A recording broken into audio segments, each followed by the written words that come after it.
the Blast from Our Past Network. Hey everyone, co-host Corey here. I just wanted to take a quick second and say thank you to all of our Patreon supporters. Without you, Podcasting After Dark would not be possible. If you would like to help the show grow, please consider signing up at patreon.com/podcastingafterdark. You can also support the show by purchasing one of our awesome t-shirt designs on our merch store at podcastingafterdark.com, or by picking up a copy of 7 Winters Alone by David Irons on paperback, hardback, or Kindle. Just search for 7 Winters Alone on Amazon or click on the link in the show notes. A free way to help out is to leave us a 5-star review on Apple Podcasts and Spotify. Those reviews are huge for us and really helps get the show in front of new listeners. Again, thank you all so much for the love and support you've given us over these past few years. It really means the world to us. Lock your doors, close your windows, turn out your lights, for chills and thrills await you. It's time for Podcasting After Dark with your hosts, Corey Stevenson and Zach Schaefer. Stay with a friend, say your prayers as grisly ghouls close in to seal your doom. Tonight's episode, Phantasm II, starring Angus Scrimm, Reggie Bannister, and James Gros. You think that when you die, you go to heaven. You come to Podcasting After Dark. Oh, boy! Are we gonna have some fun tonight, mother? Oh, my God. So many quotes right in the first, 30 seconds. Sorry, I had to blow my load. I'm a Reg man. I got to boogie down because I'm a Reg man. I'm a Reg man. What's up, everybody? It's one half of the Podcasting After Dark team. I guess I'm more of the, I don't know. I kind of want to be Reggie. I like Reggie. Yeah, but you have a great head of hair, though. I do. And you got a sexy chrome head. You still got hair on your head, but you have, you can do that baldish head thing going on. I can do it. You got a great head, Corey. I do. What's up, everybody? It's me, Zach. And joining me, as always, is my bodacious... I'm just sitting here at midnight with my bodacious co-host, Corey. What's up, Sleazy C? How you doing, buddy? Thanks for picking this one, my dude. I have a lot to say about Phantasm II and just Phantasm in general. So do I. So not gonna lie, it's February. We're recording this in February of 2023. January's pick was Alone in the Dark. That's the one I broke down for our patron and friend Aaron Gilmer. Thank you, Aaron, once again for doing that movie. But I promised myself that my first pick of 2023 would be one of my all-time favorite movies. And dare I say, dare. This is probably it's definitely in my top 10. Phantasm II. We're talking about 1988's Phantasm II, celebrating its 35th anniversary in 2023. So yeah. I've been on this kick for the past year or so with both podcasts, just anniversary type movies. And Corey and I are literally in the middle of discussing John Carpenter's movies, The Carpenter Factor, on our Patreon show, Tour de Force. And when we finish that, we may move on to Don Coscarelli, but I've wanted to do a Don Coscarelli film for some time. Phantasm II is probably my favorite Don Coscarelli movie of all the times. So here we are with Phantasm II. But before I get into any of my connection to it, because I have a pretty deep history with it, Corey, what's your connection with Phantasm II? Definitely not as deep as yours. I probably watched Phantasm 1 when I was a kid at some point and was like, okay, it didn't really stick with me. And then when I was working at the video store, the mom and pop, the porn store, guys and gals, you know how it goes. When I was working there. The mom and pop porn store? So, I have all the VHSs in the front and all that kind of stuff. And I probably had the DVDs by this point. Anyways, I went on a kick. And when I was working there, I watched I think it was 4 of them, because this was around 2000. When did number 4 come out? Number 4 came out, I want to say, over 10 years ago. Over 10 years ago. All right. So I guarantee you I watched 1, 2, and 3. I think I watched 1, 2, 3, and 4. And I remember looking back on it, I loved the series. I loved watching them sort of back to back as a whole. And, you know, watching 1998, by the way. Which 1998. one? 1998. Okay. So I probably did watch number 4. I remember actually liking 3, 2, 1, then 4. That was sort of how I went. And I know that's kind of weird. And again, this was just one viewing, but I really enjoyed 3 and I really enjoyed 2. I remember being shocked when they cast Michael in number 2 with James LeGros, recast from Michael Baldwin to James LeGros. But looking back, he was actually my favorite Michael of the entire series. I think Zach might actually feel the same. But just moving forward with my sort of experience with Don Coscarelli, I've seen Beastmaster maybe once or twice. I've seen a handful of his movies maybe once or twice. My personal favorite movie of his is John Dies at the End. I adore that film. I love it. Zach and I saw it in the theater when it first came out. We saw it in L.A., and I've loved it ever since, every time I watch it. But Zach's talked about so many other of his movies. Survival Quest, was that one? Yeah, Survival Quest. Yep. And then what was the one with the kids on the bikes, the bike gang? Oh, Kenny and Company. Kenny and Company. So I love Don Coscarelli's world building. And, like Zach mentioned, we may jump into him next after John Carpenter. If we don't do him next, he is an auteur we will go down with, because I want to see all of his movies now, especially after watching Phantasm II now for, I guess, the first time in my 40s, right? I probably haven't seen the Phantasms in 20 years at this point, so. Yeah, I would say that Don Coscarelli is probably the most successful independent filmmaker of all time, in my opinion, because this is maybe the only movie that he did that had like a big studio behind it. I think pretty much everything else he's done, for the most part, has been fairly independent or independent production companies. That's just my opinion. But yeah, and that's a solid pick with John Dies at the End, by the way. But Coscarelli is one of the more eclectic filmmakers. He's not just a horror filmmaker. He's done kids movies. He's done action movies. He's done fantasy films. He kind of runs the gamut. I'd say Bubba Hotep is a weird kind of fusion of like drama, horror, and fantasy, elements to it. Maybe more on the drama side, believe it or not. Yeah. But we'll talk about that when we discuss that movie, when we have him as our tour. And real quick side note, I have seen Bubba Hotep as well, and I fucking loved it, but I only watched it once. I've revisited John Dies at the End at this point like 5 times. I fucking love that movie. But Bubba Hotep is fucking great. And I think the 4K Blu-ray literally just dropped today, I believe. Yeah, that is totally coincidental in regards to this. And then Corey and I were talking offline about the availability of Phantasm II. The Shout Factory edition that came out, or Scream Factory, it's out of print. I'm sure they'll release a 4K down the road, but they haven't yet. So when they do, hopefully it'll coincide with when we break him down as an auteur. But this movie, I have a really deep history with this film. It came out in July of '88. I just turned 12. Yeah, 12 years old. And my mom took me to the theater to see it. I grew up on the Phantasm I film. I watched it repeatedly with my brother. Eric brought it home, scared the crap out of me.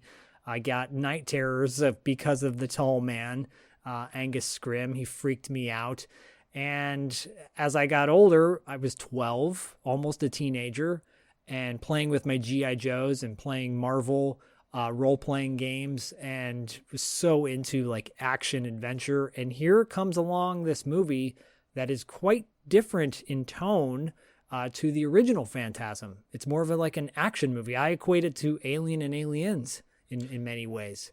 Yeah, and real quick, I just want to interject. I think of this movie as a horror adventure. I think that's totally a micro niche subgenre that not a lot of movies inhabit. But if you want to think of another example, I'd say Army of Darkness is a horror adventure film. And that's the category I'd put this in as well. Yeah, it's also a buddy movie. It's Yep. also a road trip movie. Road movie, yep. Yeah, it's also a teen sex comedy. No kidding. But yeah, no, I love this movie, and I grew up loving it. And my love for James LeGros, like I only wanted to see Michael played by him moving forward. I totally respect and honor the fact that they brought a Michael Baldwin back in the role of Michael in the subsequent sequels, which is totally fine. You know, they kept the original cast, which is very cool. But I loved LeGros as Michael, and Reggie, I think, is at its finest. I mean, when we do the breakdown, we'll be gushing over the fact that he just is a very well-rounded character. But I love the man, and I would go to Fangoria conventions meeting him and getting to know him, and he's a really cool dude outside of the role that he plays. In many ways, he's kind of very similar. I'll tell a quick story if I haven't already. I was at a Fangoria convention. It was one of my first times there. Met Reggie. He was setting up his table to sign autographs and take pictures or whatnot. I think it was just signing autographs. And he had a sign on his table that said autographs $15. I said, how much is it $15 for everything or $15? He's like, yeah, just take whatever you want.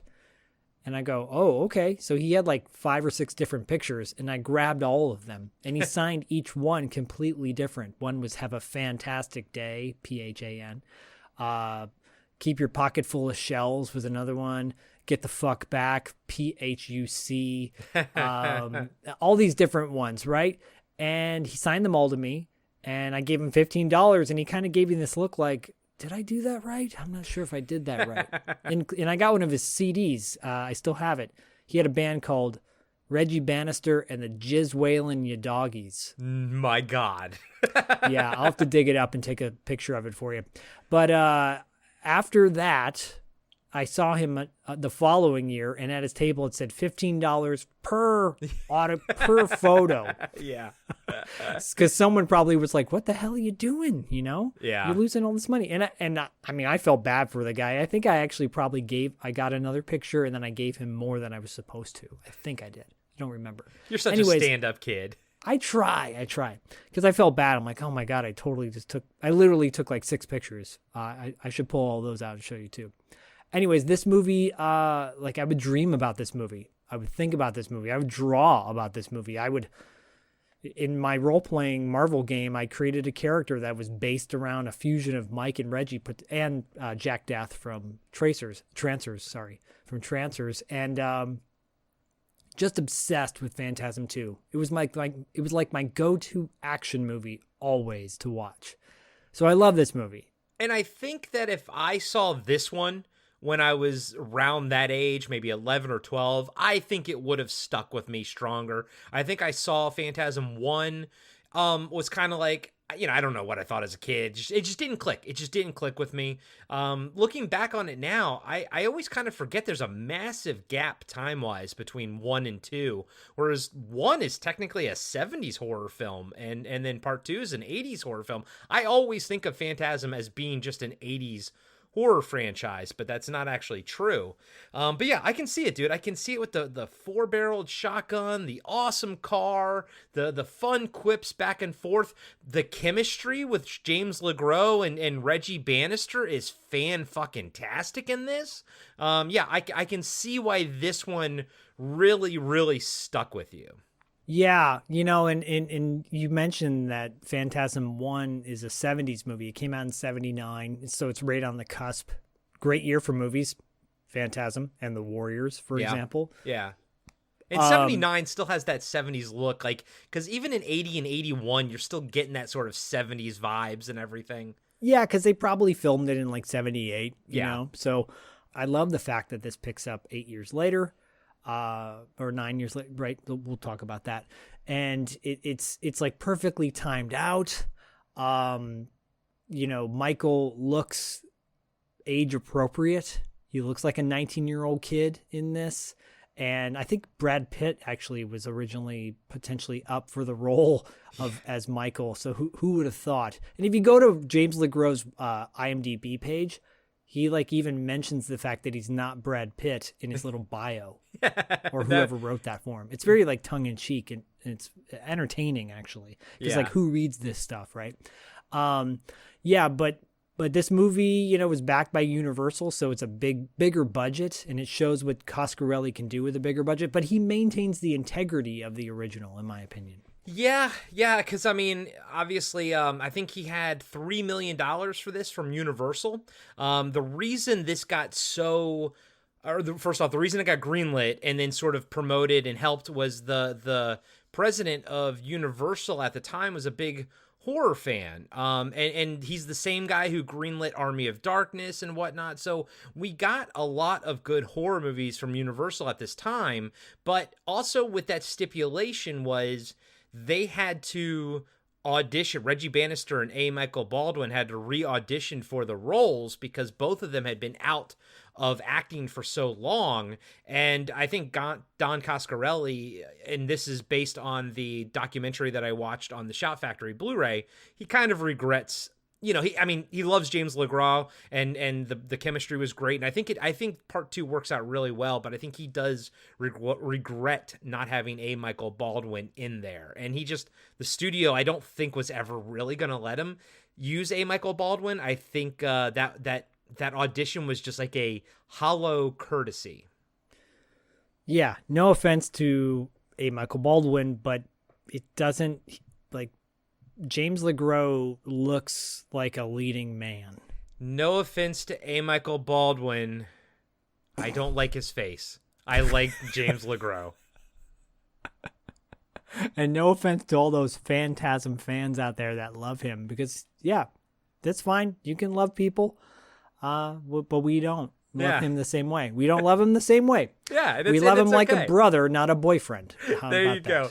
And I do want to insert an interesting little tidbit of information. Please. That I don't know where to put it in our breakdown, so I'll just throw it out here. But there's an implication that some of the designs of the balls in this movie and sort of the extra appendages and things that they can do were heavily inspired by a Philip K. Dick story called Second Variety. Now, that might sound familiar to our listeners because it's the story that the movie Screamers was based off of, the movie that we reviewed. I believe it was in season 2. It wasn't season 3. I think it was season 2. And so that makes a lot of sense. And Don Coscarelli is a massive Philip K. Dick fan, so of course he would probably be aware of Second Variety. So I was like, oh, wow, I was not expecting a Screamers connection here. Wow, that's really cool. I didn't know that. At all. And it totally makes sense. And Coscarelli, he takes from popular books and novels. Like John Dies at the End is based on a book. Bubba Hotep's based on a book. So is Bubba Hotep a book? I didn't know that. I believe it is. I'm gonna fact check that really quick. Yeah, while you're doing that, I highly recommend John Dies at the End, the book. Very good and a great compendium piece to the movie because it'll flesh out some areas, but the movie itself is still a great standalone entry level into the John Dies at the End mythos. Yes, and Bubba Hotep was written by Joe R. Lansdale. Okay. It's a short story. So, Very cool. Yeah, but speaking of Don Coscarelli, he's the one that wrote and directed this movie. God, he's amazing. God, he's amazing, man. He's an amazing man. We already kind of we already touched on his movies, so there's nothing more to discuss in that regard. Yeah, especially if one day we're going to tackle his complete filmography. I'd rather save it for that. But yeah, dude, I love this dude from what I've seen, and it's not nearly as much as you, and I am really hoping that we tackle him next. Yeah, I hope so too. I was just going to mention Fred Myrow is the composer of this movie who did the original Phantasm theme. And he also was one of the composers for Soylent Green. Wow. Passed away in 1999. And I actually like the music in this movie. I like the theme, the whatever is playing at the it's playing at the menu screen on the Blu-ray. I love that shit, man. Yeah, and the other composer is Christopher Stone, who worked on From Beyond. He added additional music to that. So I think that's important to notice. I think that's important to note. I think the only thing lacking from this movie, in my opinion, is a moment where Reggie gets to play guitar with Bill Thornbury, who played Jody in the original one. Right. Because that's probably my favorite moment in Phantasm 1. They didn't get a chance to do that because, spoiler alert, Jody dies in a car wreck. So, allegedly, wink, wink. Yeah. Because he comes back in part 3, right? Jody does? He does come back in part 3. Yeah. I had mixed feelings about the Phantasm franchise because it was could have gone in so many different directions. So we will cover all of that when we cover Coscarelli. But yeah, the Phantasm franchise, I don't think you could say it's successful because the films did not. I think Ravager is like it's a very like last ditch effort to kind of close the door on the franchise, and I don't think it does it in the best way. I mean, look, who am I to say? I know these things happen. At one point, Roger Avery was tapped he wrote like a sequel to Phantasm. I think that might have been it was supposed to be part 4. There was a comic book that came out that didn't do very well. I think it's kind of an underground, somewhat indie franchise in the overall like Freddy, Jason, Leatherface genre, Yeah, I mean, if you asked your probably your layman back then, all of them know Freddy and Jason, Michael Myers. Phantasm was definitely for the hardcore horror fans, They might be like, oh, that movie with that tall old guy and the metal ball. That's probably all they remember about it. And yeah, I think even now, I think you're right looking back. I've never seen Ravager, but I've never heard a single good thing about it. And I think that just the brand itself, I don't know how I think it's got too many tarnishes on it now. You know what I mean? Unfortunately. Yeah. I mean, obviously, when we get to the end of the breakdown, we'll discuss the cliffhanger ending. It's just one of those things. It's like the Carpenter thing where, yeah, would I like to see sequels to some of his movies? Sure. But is it fine that they are standalone movies? Yes. Yeah. Is it fine that Phantasm 1 and 2 for me? And I'm okay with that. Phantasm 3 is fine too.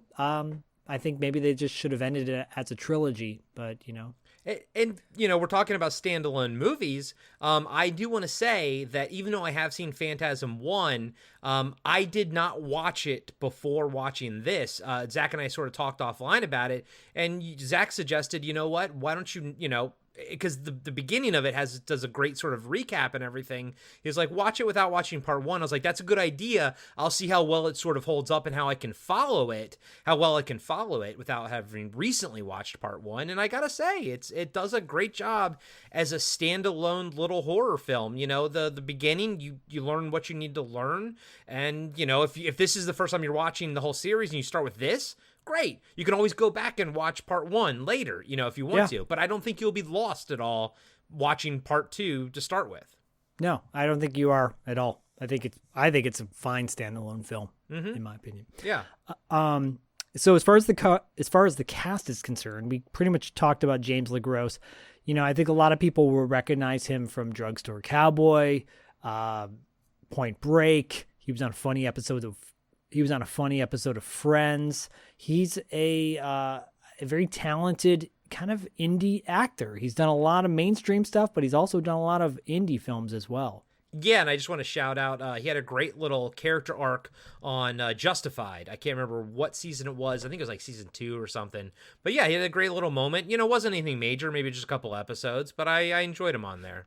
Never watched that show. I'll just have to add it to my list. I won't make you watch it because at this day and age, we all have our infinite lists that are infinite queues, I won't watch it, but it will be on my list. Yeah, there you go.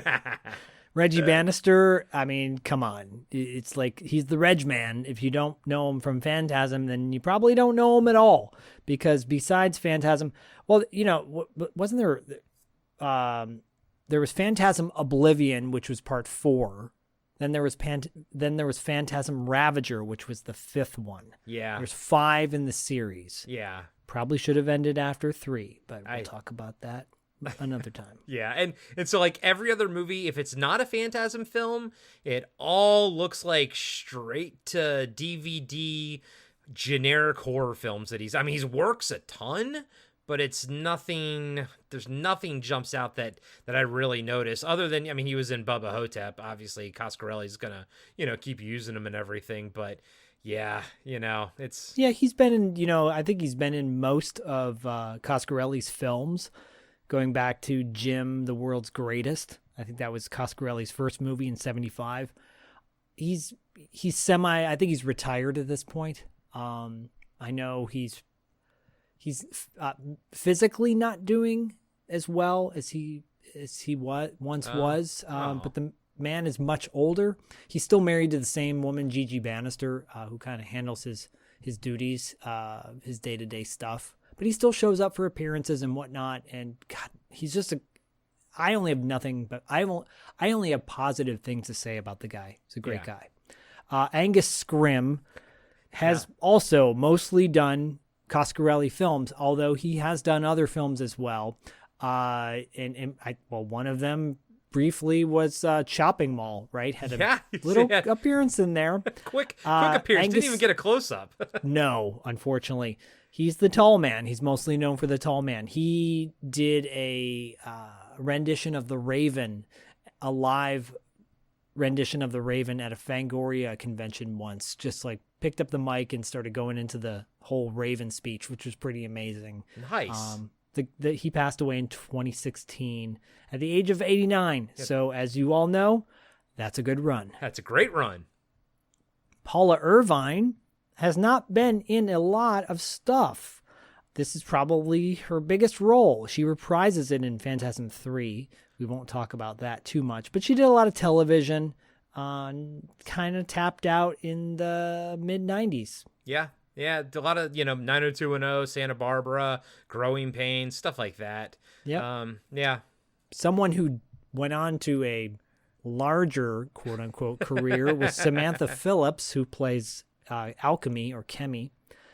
She did a lot of skin flicks for Cinemax and Showtime late night, and then did like talk shows, had her own talk show, sex talk show, and like got breast implants, and I think got them removed, talked about the horrors of breast implants. So she's a wild child. Yeah, she talks about that on the interview and whatnot. She said she's had 7 breast surgeries or augmentations or whatever, and she was like, well, that's a conversation for another day. I'm like, yeah, I think so. I met her at a convention. They did a mini reunion at one of the Fangoria conventions. Very sweet person, very nice, very personable, and nothing but nice things to say about her too. And I want to call out really quick that in the movie her character's name is Alchemy. If you look up Alchemy, it is the medieval forerunner of chemistry, based on the supposed transformation of matter, which is kind of appropriate for her, whether she's alive or not, the transformation of matter and everything. When I heard her name was Alchemy, and of course this is also part of like occult sciences and stuff like that, I was like, Don Coscarelli is making a very loud statement with this character. Oh yeah, he sure is. Probably compounded with a lot of weed and acid too. Exactly. Kenneth Tygar, probably the most well-known at the time, plays Father Myers. Kenneth Tygar, I remember him from Just One of the Guys, but he's just one of those character actors who's done a ton of movies. And he always stands out to me in the original Avengers movie, the very first Avengers, when Loki comes down and tells everyone to kneel. He's the one that stays standing and is like, someone once told other people to kneel. You know what I mean? And I was always like, that's the guy. I think that guy's from Phantasm II. When I first think he got saw his ear it. sliced off. Yeah. So now every time I see Avengers, which is a movie I fucking love, every time I see him, I'm like, that guy. He plays the head of the school newspaper and Just One of the Guys, who gives Terry her job, to go undercover. Well, so he doesn't give her the job she wants. That's why she goes undercover and writes this story being a guy. Yeah. Go watch Just One of the Guys as well. Of course, it's one of your favorite movies, I know. It sure is. So a couple of little character actors that I want to shout out. J. Patrick McNamara, who plays the psychologist. He's in it for, a cup of coffee, like 30 seconds of the movie. That's Bill S. Preston's dad in Bill and Ted's Excellent Adventures. There you go. Okay. All right. Stacey Travis, who plays Liz's sister, Jerry. Yeah, I was hoping you'd call her out because I definitely recognized her. Yeah, I recognized her from Only the Strong, the capoeira martial arts movie. Okay. That came out in the 90s. But she's actually been in a ton of stuff. Works to this day. Yeah, she does. And I always know her. She had like a small little side role in The League that I always that's where I sort of recognize her from. But yeah, dude, she's in everything from like Easy A to Modern Family to, like I just said, The League and everything. Even up till now, she's like working on that show SWAT and everything. So yeah, she's constantly working. Yeah. I just wanted to call those two out. Yeah, the actor that plays Grandma, the actor that plays Grandpa, actor that plays one of the morticians. It's nothing to go gaga over. Yeah. We will. They play fine roles in this, but we don't necessarily need to shout them out.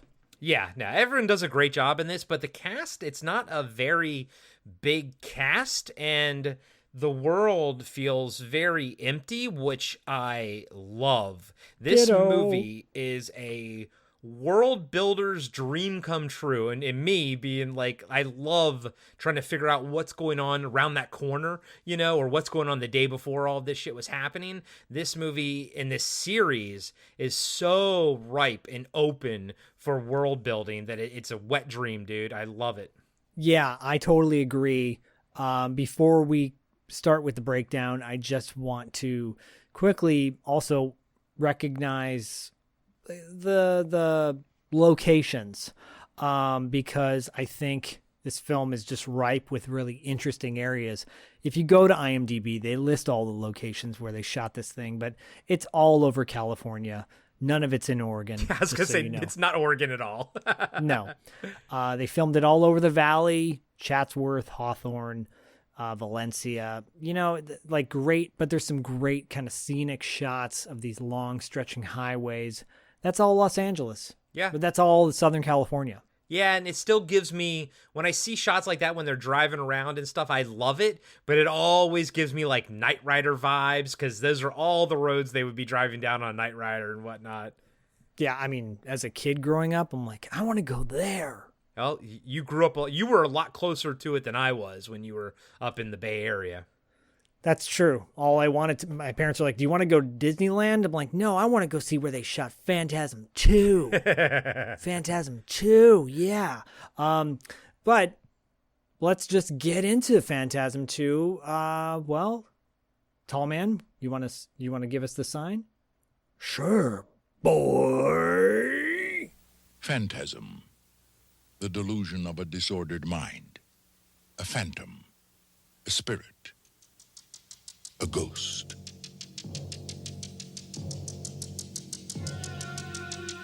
For 10 years, the secret of Perigord Cemetery has remained a mystery. Now, 3 innocent people are about to discover the ultimate evil. You think that when you die, you go to heaven. You come to us.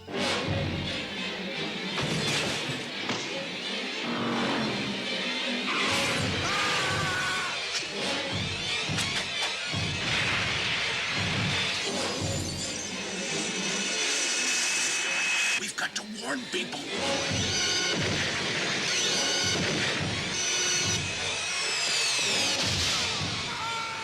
This summer, the ball is back. Phantasm II. It's only a dream. It's a dream. No, it's not. Rated R. All right, so Phantasm 2 opens with the Universal Studios logo. Universal Studios. And then moves into a sick Phantasm II logo. Oh, yeah. One of the best title cards that we've seen thus far in 4 years of doing Podcasting After Dark. This is probably one of the top 5 best title cards. Totally agree. And it's almost like Coscarelli's way of saying, oh, yeah, they gave me more money. I have a budget now, guys. Look at me. I not only am going to improve upon the original, but I'm going to inject it with HGH is what he does. So the movie opens with a young woman, Liz. She goes into her kitchen and she checks her valves for her gas stove, makes sure they're off. She goes back into her bedroom and she opens up like a notebook. Inside the notebook, it says psychotherapy patient. Please make a detailed record of your dreams on a nightly basis. Notes will be useful in consultation with therapist. She's going through the pages of her notebook and she's starting to have a flashback. You see a flashback to the original Phantasm where Mike and Reggie are sitting by a fire and Mike is crying and Reggie is consoling him. And Mike says, first he took mom and dad, then he took Jody, and now he's after me. And Reggie's like, Mike, that tall man of yours didn't take Jody away. Jody died in a car wreck. Which is very interesting because the original Phantasm, if you've seen it, you know that Reggie has had major moments inside the mortuary, inside with the portal. He's the one that deactivates the portal, and he's just blocked it all out. Right? Which makes sense. To me, that's a coping mechanism, to be honest with you. True. Yeah, tear goes down Mike's face, and Reggie's like, you just had a nightmare. And Mike's like, it seems so real. And Reggie tries to distract him by saying, you know what, partner? What we need is a change of scenery. Mike's like, where will we go? He goes, well, we'll figure that out when we get there. And Mike smiles. It's like a really candid, sweet moment. And then Reggie says, well, go on upstairs and get your gear together because we leave when the sun comes up. And he grabs his guitar and he strings just one note on the guitar. And then it flashes back to Liz talking about how, again, her notes, like she's basically Mike has psychically sent her all these messages throughout the years. They have this psychic connection, which we're finding out right now. Yeah, no, and this is all the end of Phantasm 1, correct? But Yes. then plus. So, like, it goes past the end of the original movie with these flashbacks, and we get to see what happens after. And I love this concept, this idea of us getting a recap from her dream journal, but at the same time, I also like the idea of her and Mike being connected psychically. I got no beef with that whatsoever, Yeah, it's a great way to open because immediately you're like, well, who's this woman? And then right after that, you're thrust back into the original film through these flashbacks, which are the actual scenes from the original film up until a point, and I'll note those as well. It's a really cool transition, and it feels pretty natural too, to be honest with you. Yeah, I honestly, watching it twice, I couldn't tell where, the 8-year gap was. And I know that Reggie Bannister dyed his hair to kind of match it, but honestly, he aged great because it looked pretty accurate to me, Yeah, totally agree. So Liz talks about, she mentions Mike and Reggie, but then she says, I also found him, the tall man. And then from there, you cut back to, this is going back from Liz's journal back to scenes in the original movie. You cut back to the flashback in 79, and the tall man pulls up in a hearse in front of Reggie's house, and he's opening up. He gets out of the hearse, opens up the trunk of the hearse, and pulls out a coffin. And I love all the art in her dream journal, too. It's fantastic. And they use the art to transition from A. Michael Baldwin to James LeGros at the end of this. And I think that is just fantastic. Using these pencil sketches, the artist is great, kind of just morphing and slowly, goes from A. Michael Baldwin, and then all of a sudden it becomes James LeGros, Yeah, it's also, I think it's a great way, they recast people all the time in movies, right? And I think this has been a long enough gap where, it's not jarring. And they do it in a way where it's like, okay, well, this is what he looks like now. Yeah. He went from that awkward little teen or tween to this beautiful young man. And it helps because the artwork shows it as well, because, even though they had to make new artwork, they made it look like A. Michael Baldwin, and then they make it look like James LeGros at the end. Yep. So they cut from the tall man, you cut to Mike in his bedroom, packing up a duffel bag and getting his gear ready, pulls out a picture of Jody. Jody's holding a guitar and a little toy dog laying on the couch. It's a very odd photo, but it's the only photo he's got, and it's really sweet because you're like, oh, this is... his brother's gone, If you've seen the original, you know how badass his brother was. He inherited the car, the Hemi-Cuda that we'll find out in a few minutes. That's Jody's car. Okay. From there, so Michael is packing up his gear. He's right by a closet door. He closes the closet door with a mirror on it. And the mirror is reflecting the wall behind him. And who's standing behind Michael in the corner of his room but the tall man?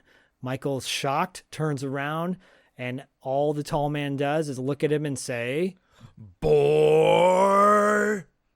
Right after that, two hands crash through the mirror of his closet and pull him through the mirror of the dwarves, the little Jawa dwarves. And correct me if I'm wrong, that's the last shot of the original movie, right? Was him getting sucked through the window. You don't see Reggie anymore. Like, that was the last shot, right? That's how the original movie ended. Okay. Which is such a great way to end a movie. And again, if that was the standalone horror film that Phantasm was, that would have been fine. But now we get the little kid dream. What happens next? We're about to find out what happens next. And I love this trope. I love movies that do this, where they pick up right after the first movie. And a lot of them, like, with like Karate Kid Part 2 or something, like you see what happens at the end. But this really changes the impact of the first movie because it kind of, it goes a little bit past it. I love these things. I love how they're doing this. I love this kind of thing. It's like right up my alley, dude. Yeah, I'm glad you brought up Karate Kid because I feel like there's other movies that do it, but I always thought the Karate Kid series did a really nice job of transitioning, from the recapping and then moving into the next one. This one recaps and then continues that same time frame. So it's that same night. And so it's almost like a director's cut of the first movie, like this first 8 minutes or so. Pretty much, because after that crash scene happens, Reggie, who's still playing his guitar downstairs, hears it, gets startled by it, puts the guitar down, rushes down the hallway to see what's going on to Mike's bedroom, and he stops midway because he sees the tall man and he sees a small dwarf pulling on Mike. Reggie freaks out, goes back down the staircase to grab a shotgun that's above the fireplace. And when he checks the shotgun, he realizes that it's empty. He runs into the kitchen and starts searching cabinets for ammo. Suddenly, he opens one door and a dwarf lunges out at him and starts trying to attack his face. It's great. That dwarf's a monster-looking piece of shit. Love it. Killer makeup, too. Killer special effects. At some point, we'll call out who did the special effects for this film. Yeah, I'll pull it up, and by the time you're done, I'll have it ready. So Reggie wrestles with the dwarf, shakes him off onto the ground, and beats the dwarf with the shotgun, the back end of the shotgun, and to the point where he like hits it maybe 10, 15 times. He kind of shakes it off. He goes back to looking for ammo. When that happens, he turns around and he sees more hooded dwarves all around him. That's a great shot too. I like that. After that happens, he realizes, I think at this point he realizes there's nothing else that he's going to be able to do. He notices the fire in the fireplace, the gas stove behind him. He puts out the pilot lights to the gas stove with his thumb. I'll never forget that he just kind of extinguishes them quickly with his thumb. Yeah. And kind of vaults over like some of the island in the kitchen to get away from the dwarves, and he goes into the laundry chute like the, what do you call it? The service shoot. Oh yeah, it's the laundry. I thought it was going to be a dumbwaiter at first, but yeah, no, it's the laundry chute or whatever. Yeah, and starts crawling up that away from the dwarves to get to the top. Yeah, and so real quick, the dwarf makeup effects and all the other effects, except for the balls, that was done by a different guy. But the head of the makeup department was Mark Shostrom. And what was amazing, and he himself is a world class, effects artist. He worked on he was coming right off of Evil Dead 2, but he did Nightmare on Elm Street 3. He did From Beyond, Phantasm 2. He's done some Monsters episodes. But on his team was Greg Nicotero. So Greg Nicotero also worked on this. So the and also the N in K&B effects. So it was the N for Nicotero, and then I think it was the K, but I can't remember who the K was. So 2/3 of K&B. Not Kurt. Yeah, I think it was Kurtzman or something. Yeah. Was also working under him, but the other guy was the main one though. Okay, cool. And then Berger, I think, is the last, or Berger or something. Yeah, Berger, yeah, exactly. Yeah. So, but cool. Everyone who Greg worked on, this was a who's who, maybe not even at the time they weren't, but they went on, every one of them went on to be world-class effects artists. And that's why the effects look so damn good in this movie. So good. So good. Reggie scurries up the dumbwaiter laundry chute up to the top level, crawls out before the dwarves can get him, closes it and locks it. He goes out into the hallway, stops, and notices the tall man walking out of Mike's room, and then goes back to a cabinet, opens the cabinet up, pulls out a baseball bat and a tennis racket, and decides to leave the tennis racket. This movie's great with facial expressions, because he kind of gives this look like, what am I going to do? This sucks. I'm going to use this baseball bat. Yeah, Phantasm II isn't as comedic as other horror comedies, but it definitely has a strong comedy element to it, and I think Reggie kind of inhabits most of it. I actually think, and it's a difference between this one and part 3, because part 3 is much more comedic. I think this one perfectly skates that line of dramatic and comedic, because it doesn't do it too much where you're not scared anymore. If it does it too much, it's not scary. The first Evil Dead it has its moments where it's very scary. Evil Dead 2, not really scary, because the whole thing's just silly. Right? Yeah, and then Army of Darkness, not scary at all. Not scary at all. And that's fine. It's just two different kind of movies. Anyways, Reggie ditches the tennis racket, the James Cornette tennis racket, and takes the baseball bat, walks into the hallway, sees the dwarf dragging Mike down the hallway, and cracks the shit out of the dwarf with the baseball bat. And at this point, we have to note that it's not a Michael Baldwin. It is a body double. It is a female body double. It is an actress that we have actually discussed before on our show in the movie The New Kids. It is Lori Loughlin. Wow. Who in 1988 or 1987, whenever they filmed this, was kind of she had established herself at this point. This kind of, in my mind, this kind of brings it's like, there's so many weird roles that we don't see in Hollywood. Or I should say, there's so many weird jobs in Hollywood for actors that you never even see or even think about, but sometimes they have to work and make money. Some actors will actually just be hired to read lines for somebody in a movie, to read off of somebody, even though they're not up for the role. They're just being an actor reading lines for other people auditioning for the other role. An example of this was that in the original Star Wars, Harrison Ford was doing all the Han Solo stuff, but he wasn't auditioning. They just hired him to read the Han Solo lines for all the people that were, coming in as Luke and all the people that were coming in as Carrie Fisher. But over time, that turned out to be Harrison Ford's, essentially his audition. They were like, well, you got the role, but he was originally hired just to read the lines. So, wow. For her, it's probably like, well, hey, you can do this body double thing. It'll be one weekend and you'll make X amount of dollars. You know what I mean? So it was shocking to me, but at the same time, I think there's a lot of work in Hollywood that we don't see, and that actors do. Yeah, no, I totally agree. And she does it well. She does a damn good job of looking like an 11-year-old child. Yes, she does. Reggie grabs Mike and starts to head back downstairs, and then they realize there's like, it's not this many, but like 20 dwarves coming up the stairs practically, and they're screwed. What's he gonna do?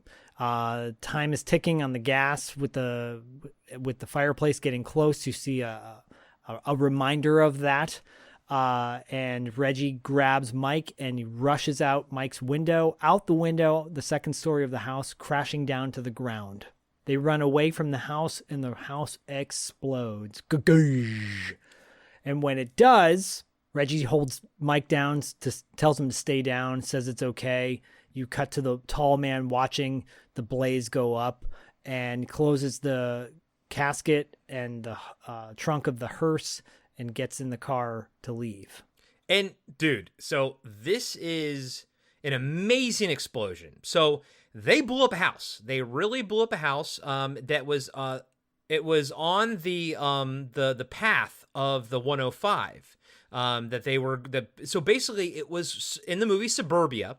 All those houses were also going to be demolished, I believe, for the 105 as well. So this is essentially one of those houses. All they did was build a second story onto it to make it match the original house.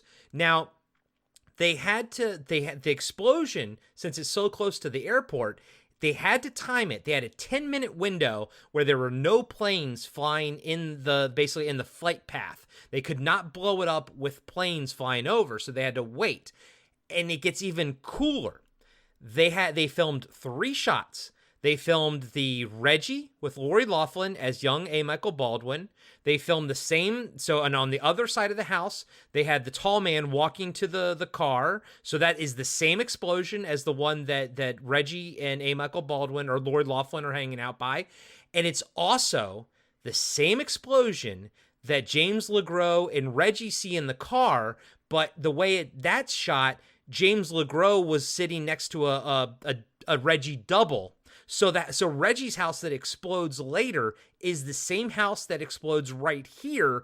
And all 3 of those shots were done at the exact same time. So James LeGros and the Reggie double were in the Hemikuda over to the right.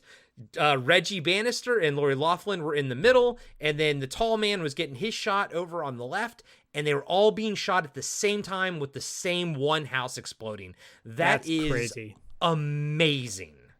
That's so amazing. So impressive. And I mean, and Don Coscarelli, when he was talking about it, he had a smile on his face. He's like, this is really the biggest thing we did in this movie. And if I were him, I'd be proud of that too. I mean, he got 3 shots.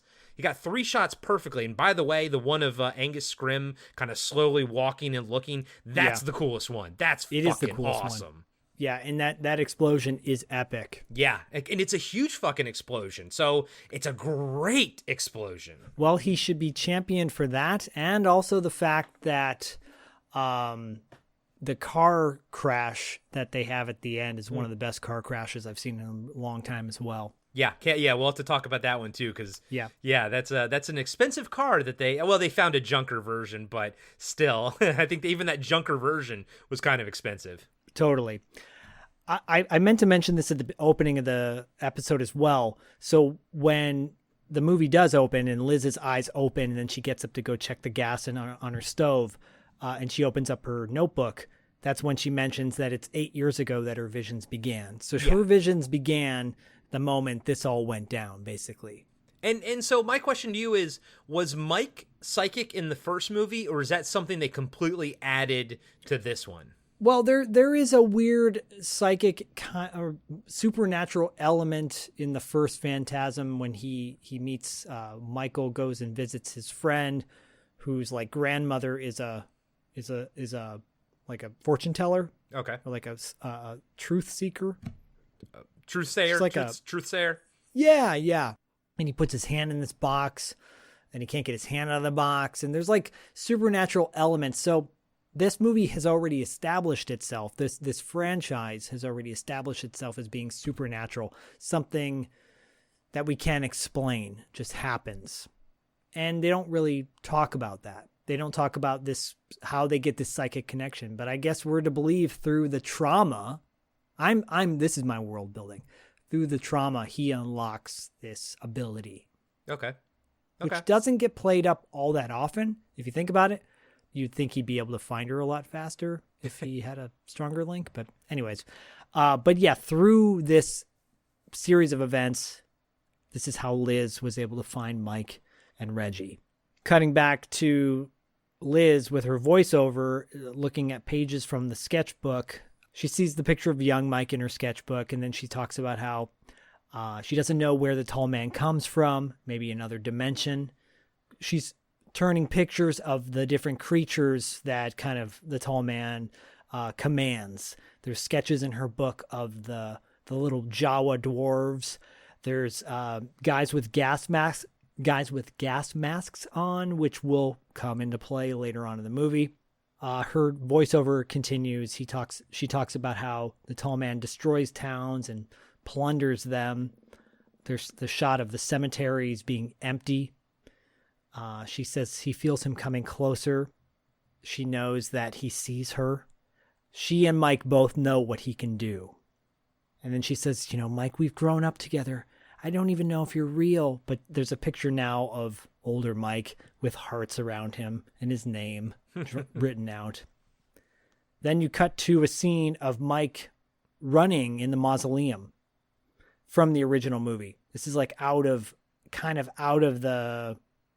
this is out of sync with the whole timeline, but it just shows like an example of the sphere.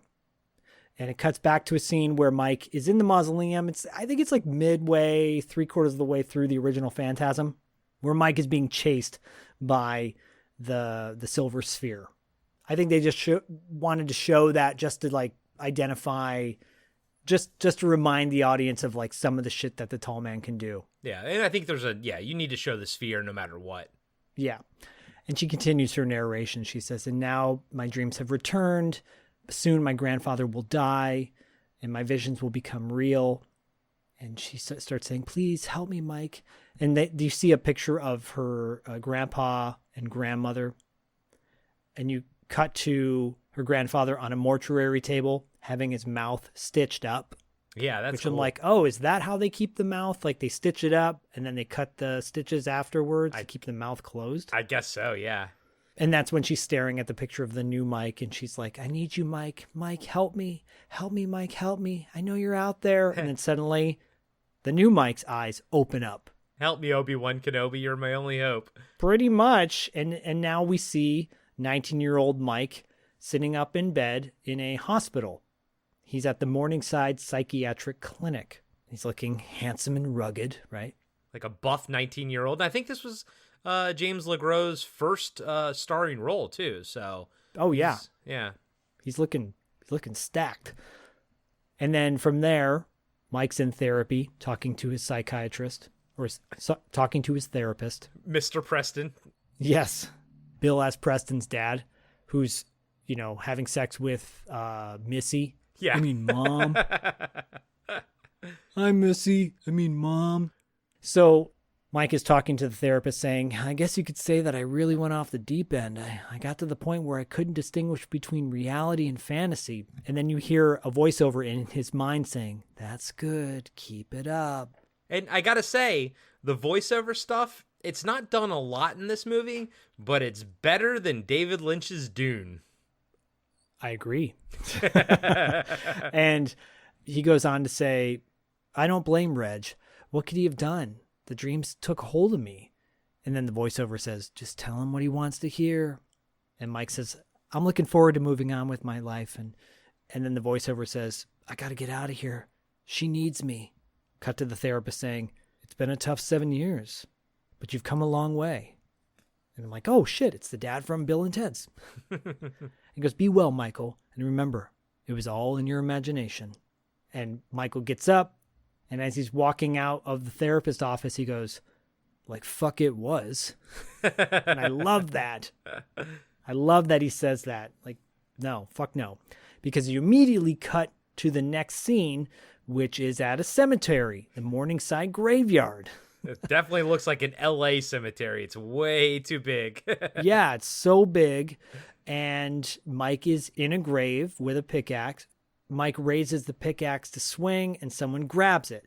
Mike turns around, and it is Reg Man. And he says, I was afraid I'd find you here. Come on, Mike, get up out of there. And immediately, like, Mike doesn't say, hey, how are you, or whatever. I haven't seen you in 7 or 8 years. He goes, this whole place is empty. And Reggie's like, yeah, so come on, let's go home. Mike's like, look at this, goddammit. And he opens up one of the caskets, and it's empty. And he says, this is the 3rd one I've dug up. They're all empty. Isn't that strange that every goddamn corpse in this entire graveyard is missing? And Reggie's like, what do you want? What do you want from me? And Mike's like, I want to stop him. And Reggie goes, the tall man. Yeah, that story about me blowing up my house because it was infested with midgets. He goes, your doc said it was your own delusions. And Mike goes, well, fuck the doctors and fuck you too if you won't help me. And Reg is like, God damn it, Mike, I'm trying to help you. What am I supposed to do? And that's when I think, like, I mean, I think in his core, Reggie knows what happened. It's buried in there. But I think he's also pushing it down. You know, I don't think those memories at first, like right here, are readily available to Reggie. I mean, they will be later, but I think he's just put so many blocks up at this point to cope. It's all coping mechanisms. It's all coping mechanisms. Yeah. Yeah, so Reggie's like, what am I supposed to do, right? And Mike's like, he's shown me things. He wants me to come to him. Reggie's like, why? And he goes, well, I'm not the only one. There's others. A girl. She's drawn to him too. He's got to be stopped. And I'm going after him. And I know I can find him, but to kill him, I need your help. And Reggie's like, shit, Mike. If they catch you here digging up graves, they'll put you away and never let you out again. He goes, come on, let's get out of here. We can talk it out. We can talk it out at home. And see, so once I realized that this is a horror adventure, I started looking at it from the hero's journey. You know, your boy, who's the quote that you love? What's his name? Joey Campbell. Yeah, exactly. So you know all about this shit. So right here, Reggie, and you know, I'll always use Star Wars as an example because it's a great example of the hero's journey. Reggie is the hero always turns down the call to adventure first. And this is Reggie turning down the call to adventure because Michael already has his call to adventure. Michael's like Obi-Wan, whereas Reggie's like Luke Skywalker. And they'll have other reversals later, but they kind of play both of those roles here and there. But for the most part, It's Reggie that is following the hero's journey. So like Luke with the death of Aunt Beru and Uncle Owen, something catastrophic has to propel Reggie into this path, and we will see it in T-minus a minute and a half.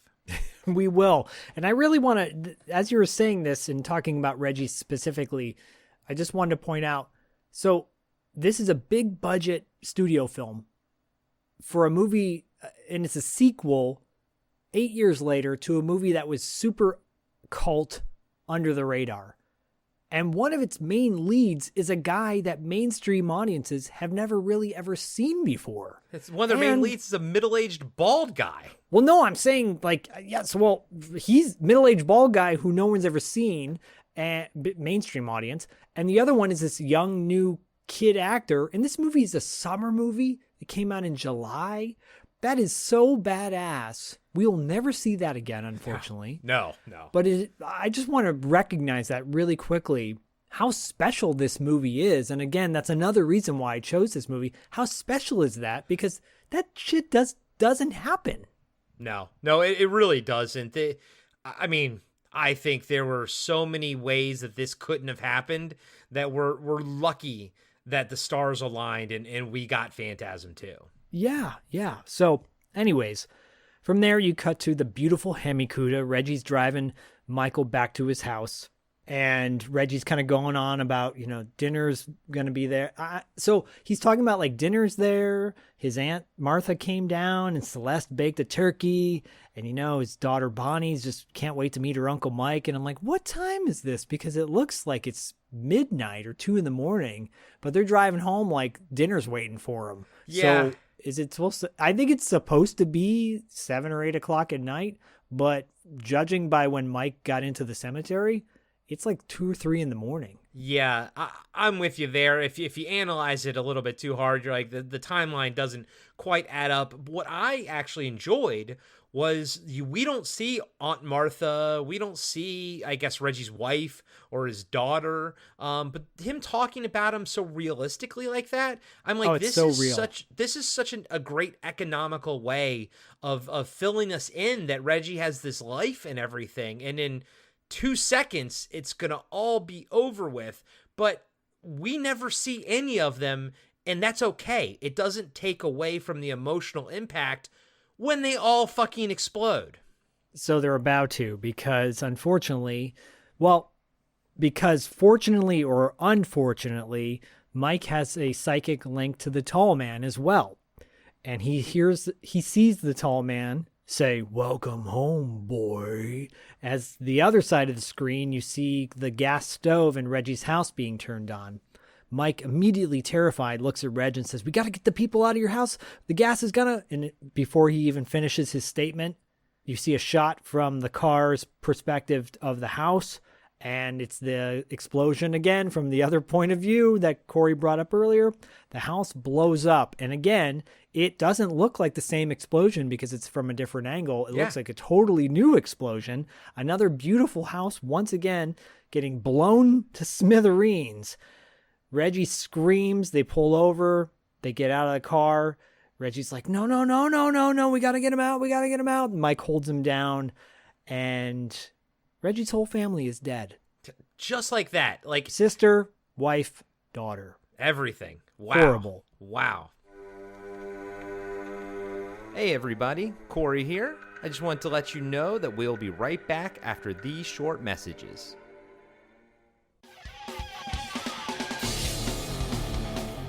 Have you been wondering where's the beef? Well, on our podcast, Throwback Trivia Takedown, you might just find that out, as well as some other things about the 70s, 80s, and 90s. We're a nostalgic-based trivia show that pits two challengers head-to-head in a duel of the decades, with categories ranging from movies, TV, and music, to slang, food, and fashion. You're sure to get the best in retro-themed trivia. So strap on your jelly shoes, grab a surge, and walk like an Egyptian to your favorite podcast app and check out Throwback Trivia Takedown. I heard even Mikey likes it. I'm John, and I'm the host of Action Action. Every week, I'm joined by James. Heyo. And Dustin. Hello. And each week, we review, debate, and rank a different action movie. We're creating the ultimate list of action movies. From awful to awesome. So if you want to hear 3 more white guys with beards talk about action movies. And argue about where they belong on our list. And decide you hate us because we made fun of your favorite movie. Join us every Tuesday, and you can find us on your favorite podcatcher. And Steven Seagal is a joke. And now, back to the show. From there, you cut to the funeral at a cemetery. Pretty much everyone has left except for Reggie, who's sitting down looking at the 3 coffins. Mike is standing behind him by a tree, comes up to him, puts his hand on his shoulder, tells him he's sorry. Reggie goes, "You knew it before it happened." He goes, "Let's go, Mike. We got things to do."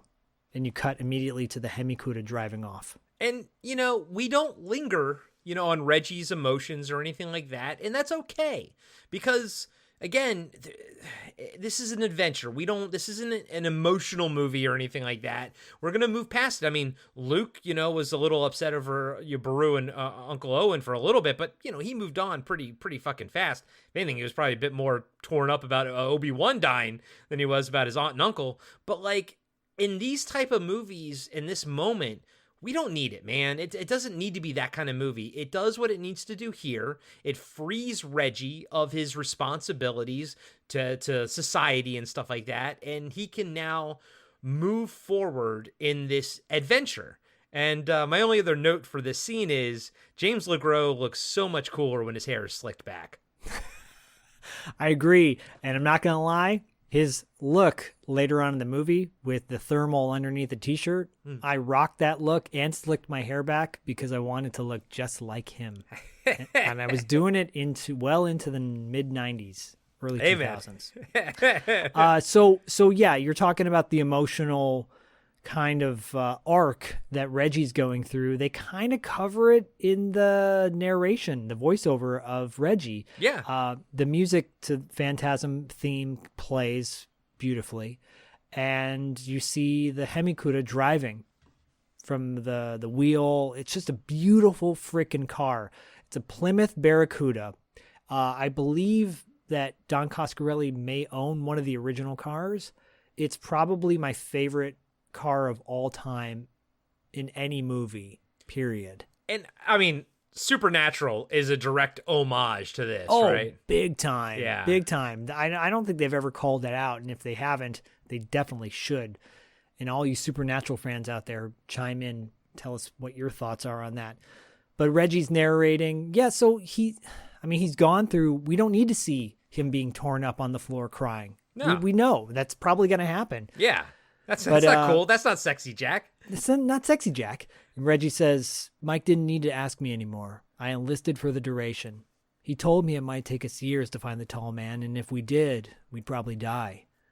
Well, maybe, but not without a fight. I love that. It's so fucking badass. And I like voiceovers like that. And I think this does a great job. Like you said, it gives us what we need. It gives us over a cool driving montage and everything. This movie is so economical in the best ways possible. Like Don Coscarelli knows how to just draw out a budget, man. Really. So beautiful. So beautiful. And from there, you go from the driving montage to the shopping montage. And I love myself a good shopping montage. You cut to the hardware store where they break in, they grab a shopping cart, and they put these little flashlights on the shopping cart. And Mike, with a big smile on his face, goes, "Let's go shopping." And they start grabbing various tools, digging tools, drills, shovels, all that shit. And they walk over to rifles on the wall. And Reggie pulls out a rifle, like a deer rifle. And Mike says, long guns are no good. If it's got to work, it's got to work at close range. And he pulls out a chainsaw. Yeah. Fucking chainsaw. Yeah. And by the way, those subtitles do not match what he says there. There are multiple subtitles that are completely wrong to what is being said on screen. Yes, agreed. Because they're probably going off the original script, which is probably... I don't know, because later on when Liz says to Mike, she's like, "Oh, we're dreaming," when he's like, they're not talking. The subtitle says we're chaining, and I think that the person just fucked up. The subtitle is just fucked up. True. But otherwise, I love this fucking scene here. I think it's really fucking cool. Mike gets the flamethrower. They build like a flamethrower thing. Don Coscarelli must love welding masks, because we see one pop up and John dies at the end also. And then Mike is wearing one a lot in this as well. And of course, Reggie makes his like four-barreled shotgun and everything. It's awesome, dude. Yeah, he takes two two-barrel shotguns, ties them together with like a metal strap, creates a handle between the two of them, and then saws them off kind of at angles. And I love how he checks the pipe to make sure that they're clean. Yeah. It's like the A-Team. It's the R-rated version of the A-Team. They're building their shit. They're building guns. They never build guns in the A-Team, right? It was always like, oh, it's this industrial thing. This is like, okay, what are we going to do to load up and kill monsters? Yeah.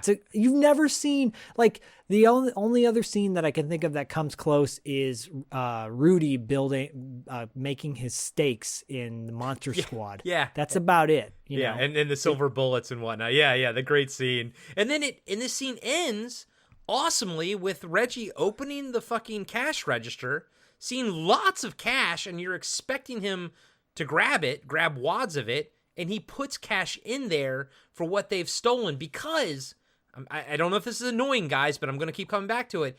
Again, I think this is Don Coscarelli's like Star Wars. There is no gray here. There is black and white. Yeah, these guys are the good guys. They are the heroes, and heroes don't steal. We need more fucking black and white again. Yeah, we do. It shows the integrity. Yep. Yep. That word should be used more often with heroes in movies, having fucking integrity, not like, well, in a moment of weakness, I had sex with the bad guy's wife. No, just like fuck off, man. Make it good and bad. That's it. Well, and talking about sort of like film language and stuff, Aaron's movie Out of the Dark, remember the main guy who turns out to be sort of, spoiler alert, the bad guy. Remember he was like, I was like, why is he, I'm getting like sleazy vibes from him, but he's supposed to be the main guy. But that was the movie telling us like, oh, you know, you're supposed to be cautious, be weary of this guy. The Phantasm II is straight up telling us, these are the good guys. These are the heroes. They are not gray. They are not bad at all. They are fucking good dudes.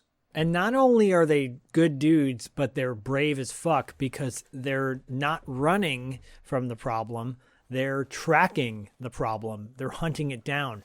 Where have you seen that in a genre movie where I feel like in the Michael Bay Friday the 13th movie, there's the one character that is hunting for Michael. Yeah. Or sorry, hunting for Jason. Jason, yeah. Right?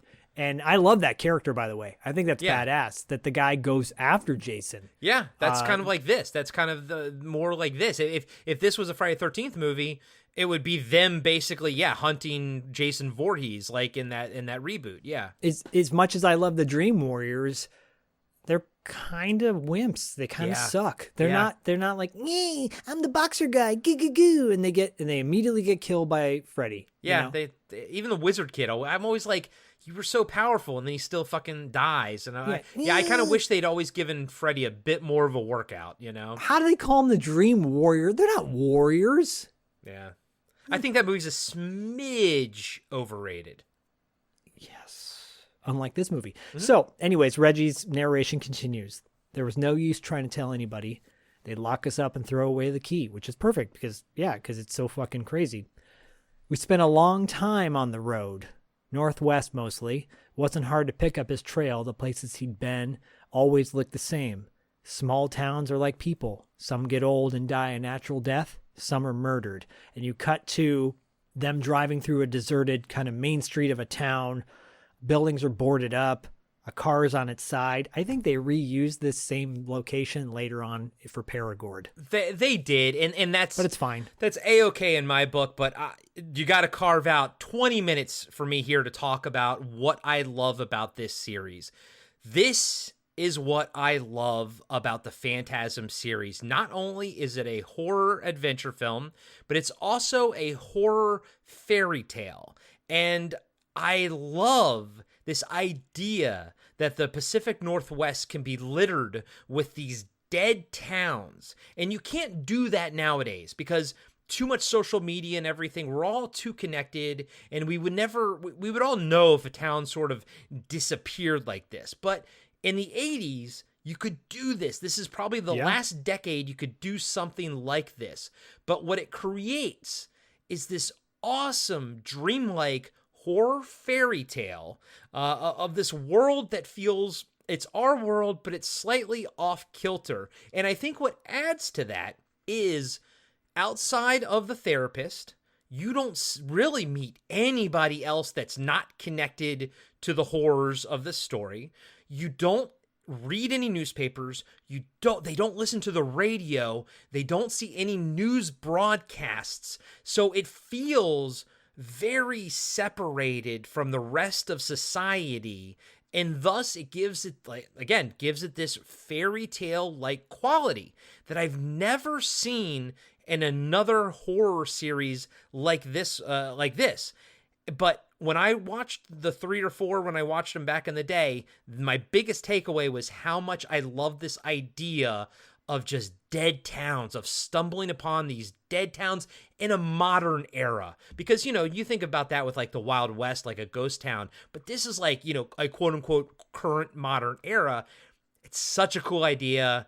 It just fills my mind with like so many, ways to go and like what happened here and all this kind of stuff. I think it's so cool. I think it's so fucking cool. And to go back to what you were saying earlier about Coscarelli being smart about, condensing time or packing. This is also a great way to cut down on a large cast and sets. Yep. Keep it very simple, but effective. Yes. Totally effective. Yeah, because Reggie talks about how they have to be careful in these towns because sometimes the tall man sets traps for them.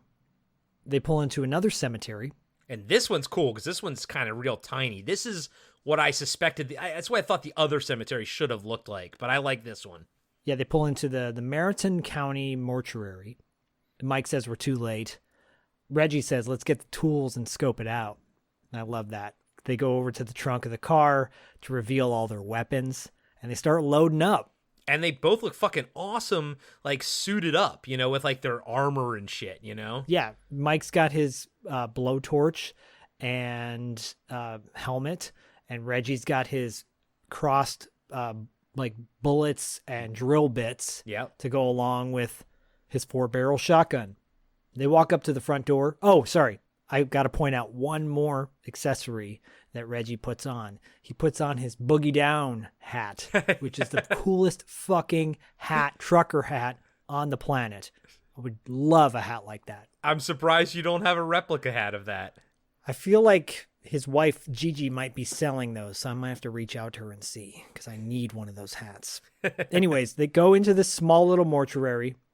They're walking through this empty graveyard, which is impressive, by the way, as they're walking through this graveyard with all these empty graves. It's so cool. Yeah, the art designer, the production designer just took a backhoe and dug out like 20 graves, but he only dug like a foot down, and then they put black tarps in there, and at night with the shadows, it just looks like they were deeper, but they were only like a foot deep with black tarps. That's so cool.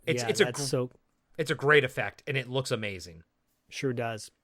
They get to the entrance of the mortuary. In the front of the mortuary, painted in red spray paint, are the words, "Burn in Hell." Mike lights his torch.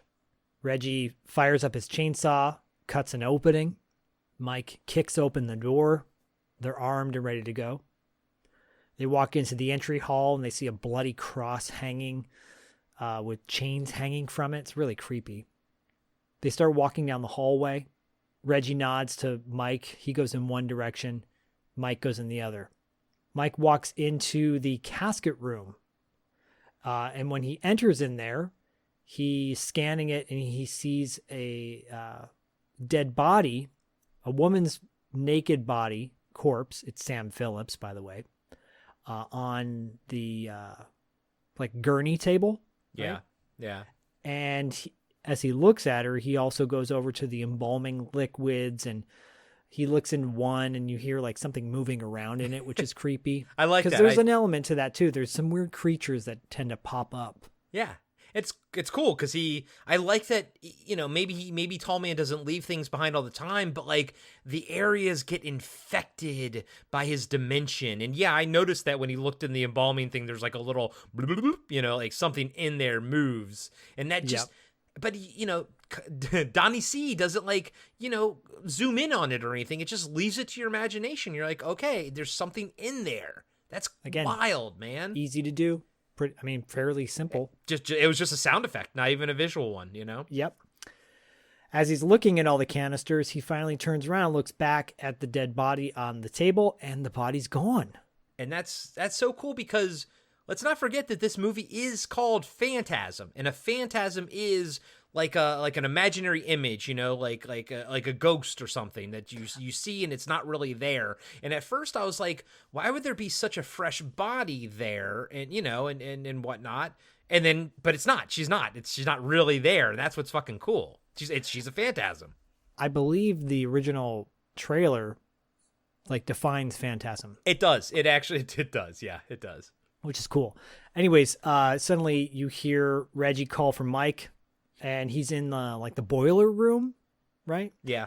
Mike follows Reggie's voice into this boiler room, which is pretty huge, actually. And Reggie says he left one. There's there's someone in the corner covered with like a velvet cloak covering them. And Reggie yells out to her. Reggie yells out to the person, "Who are you?" Person's not saying anything. They get closer. Mike draws his gun, his .45. Reggie takes the blowtorch. Mike says, where can we find him? He points the gun at the person. Looks really badass, by the way, with that silver 45. Fuck yeah, he does. Pulls the cloak off of the person, and the person is revealed to be Liz. Liz's mouth is gagged. Can't say anything. Mike goes, Jesus, Liz, what has he done to you? And then he turns to look back at Reggie and says, Reg, she's the one I told you. And Reggie's look on his face is like horrified. And Mike turns back to look at Liz, and her back, which is still kind of covered up with the cloak, is moving. Oof. Something on her back is moving. They pull the cloak all the way back, and this grotesque, almost Nightmare on Elm Street, Freddy Krueger looking head, like worm thing, is inside her back and starts to move out of her back, still connected to it. And it's the tall man's shriveled up face who says, "You play a good game, boy. Come east if you dare." And immediately, right after that happens, Reggie goes, "Get the fuck back!" and moves Mike out of the way and torches Liz and the creature that's in her back. The thing goes up in flames and it's screaming, kind of like the thing from John Carpenter's The Thing. Yeah. And this effect is awesome, dude. It looks So amazing good. and it's scary as shit. And she looks terrified of what's going on in her back. But is that we find out really quickly, though, in the narration that that's not Liz, though. You cut to them back on a dirt road in the Hemikuta. And Reggie says it wasn't the first time the tall man left one of his calling cards, but that one was the worst so far. He must know we're on his trail because that hunchback apparition looked just like the girl in Mike's head. We're moving east, towards the state line. There's one more town. Perigord.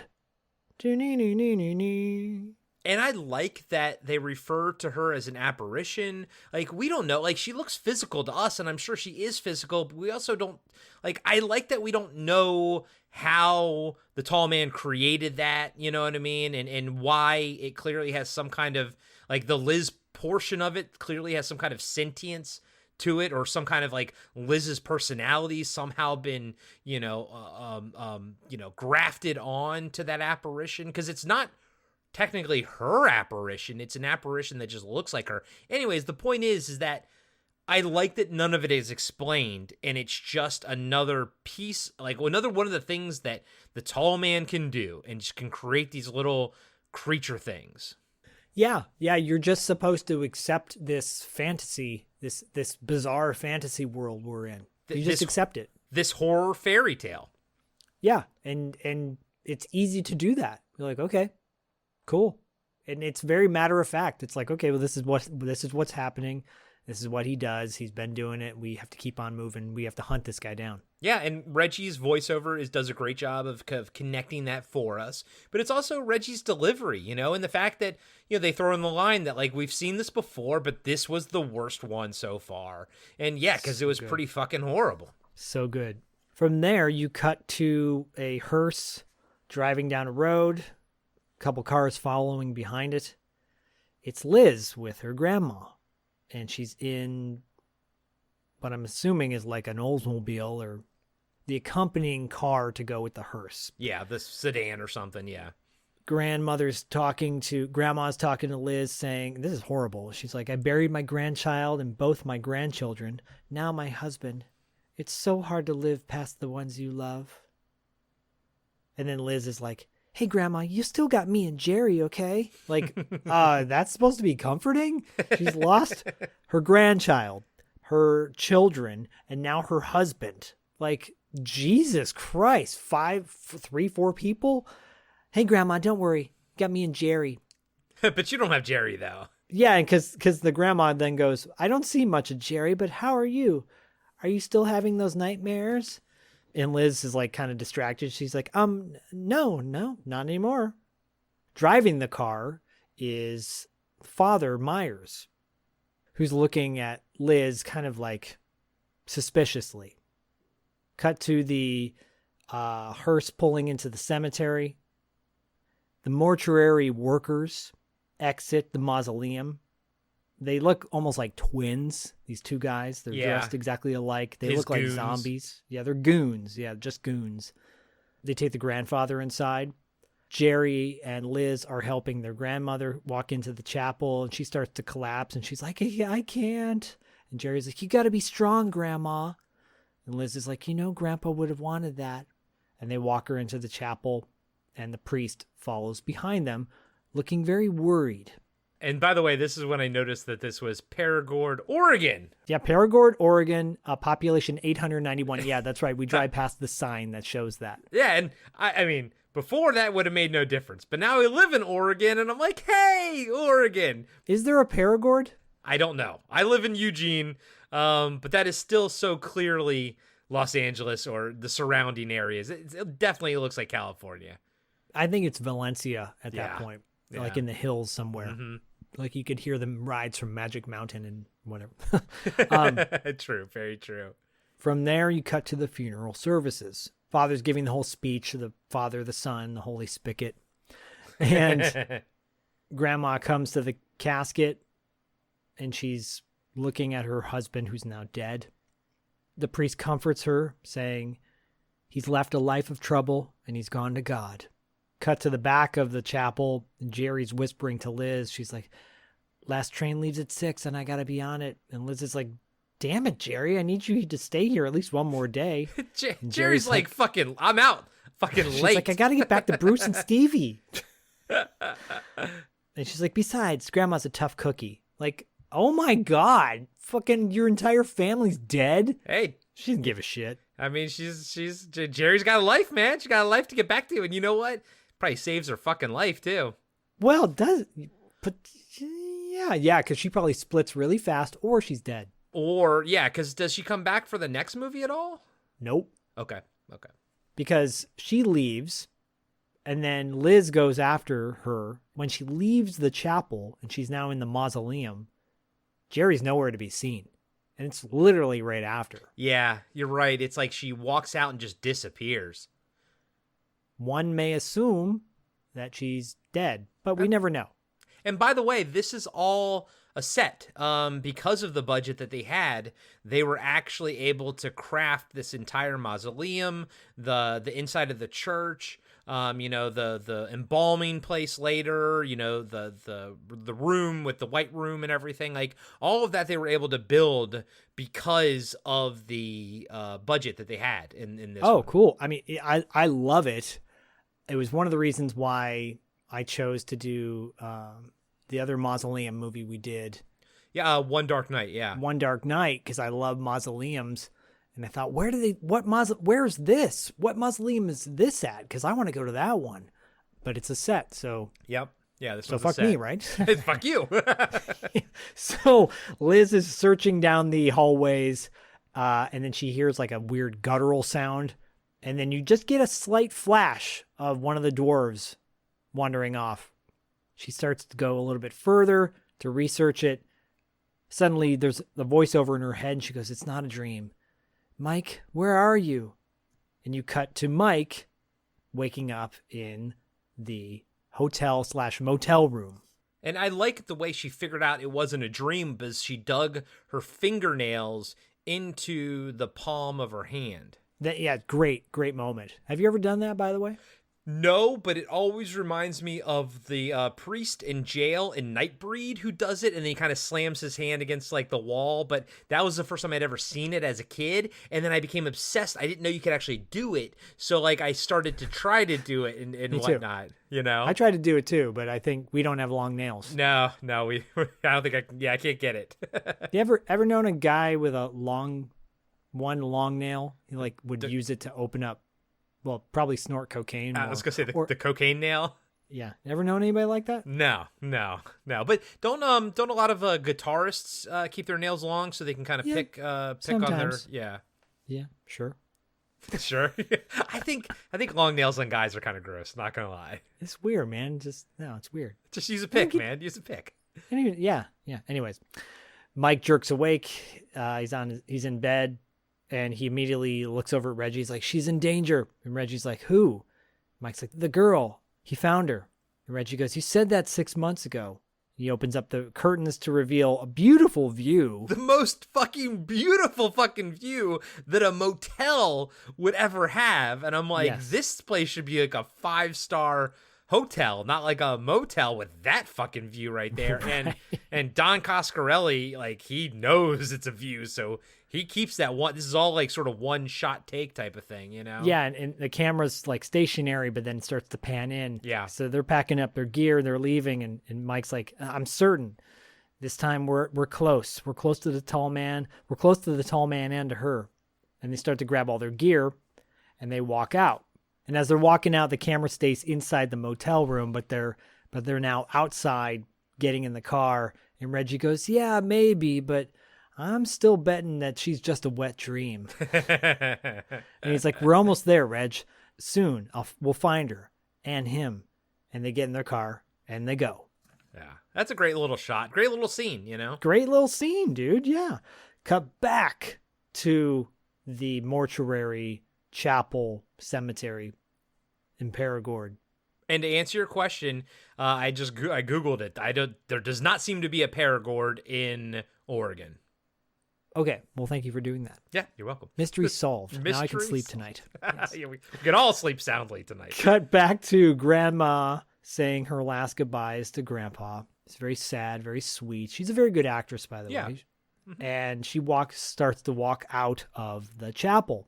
And by the way, while she's saying her goodbyes, he takes a big swig from his whiskey flask. He's clearly he's about to going through some shit. He's going through some shit, and he's about to do something really fucked up. And she says her last goodbyes. He goes up to the casket, and he says, forgive me, Lord, but I must end this sacrilege. I cannot shut my eyes to the things I've seen. It must be stopped. In an instant, he pulls out the biggest fucking dagger I've ever seen. Yeah. And he jams it into the grandpa's chest. Suddenly, you hear a loud gasp. Oh! Turns around with this funny point of view shot from Father Myers. The like close up on his face, like it's very like Evil Dead-esque. That's my note here. The shot of him turning around reminded me of a Sam Raimi shot, and that doesn't surprise me because later there's a Sam Raimi reference in the movie. So I think we've talked before about how writers and whatnot have to cite, their sources and stuff. And I think this is him citing his sources, and his source is, I think, his friend and peer, Sam Raimi. And I think this shot right here of the priest turning around is a very Sam Raimi-esque shot, Yeah, totally agree. And yeah, he turns to look at Grandma, and Grandma's now passed out on the floor because she's fainted at the sight of her deceased husband getting a dagger in his chest. It's like a giant dagger too, like the Kandorian dagger from Army of Darkness. It's like fucking huge. It's huge. Cut back to Liz, and she's walking further down the corridor of the mausoleum. She sees a casket at the end of the hall that's crusted in dirt. And it's like steaming practically. Liz walks up to it and goes to like open it. And before she does that, a hand comes out of nowhere and puts it on her shoulder. She turns and realizes it's the tall man. She goes, "You!" And he goes, "The graveside service is about to begin." She kind of backs away from him and takes off. I forgot to point out, and this is very important, as she's walking down the hallway, she has a little like lapel pin needle that she pulls out of her sweater to use as a weapon. This is something that was very popular, I think, in the 80s. It's like a 3-inch long pin needle with just the tip being kind of closed off and the top of it having like a little like a butterfly or something, or like some kind of charm, adornment, like a charm. Yeah, exactly. And you're right, that is something you don't really see anymore. Feels like a very 80s thing, but she thinks she's gonna use it as like some sort of self-defense type like of a thing. dagger. Yeah, well, she kind of did in a way, because as she staggers off and runs away from the tall man, you cut back to the tall man who has the pin in his finger, and it's jammed through his finger with yellow blood dripping from it, and he goes to lick it. Yeah, that's cool. It's a great effect. Yeah. I mean, it's a really well blocked out shot because you could tell it has to be on the other side of Angus Scrimm's, finger, but he does a great job of keeping his hand sort of at the right angle to like block it and everything. I don't think it should ever be forgotten how good of an actor Angus Scrimm was. Like, I don't think he just stumbled on to this role or whatever. I think this role was made great by him. I think the tall man lives on because of how great he was.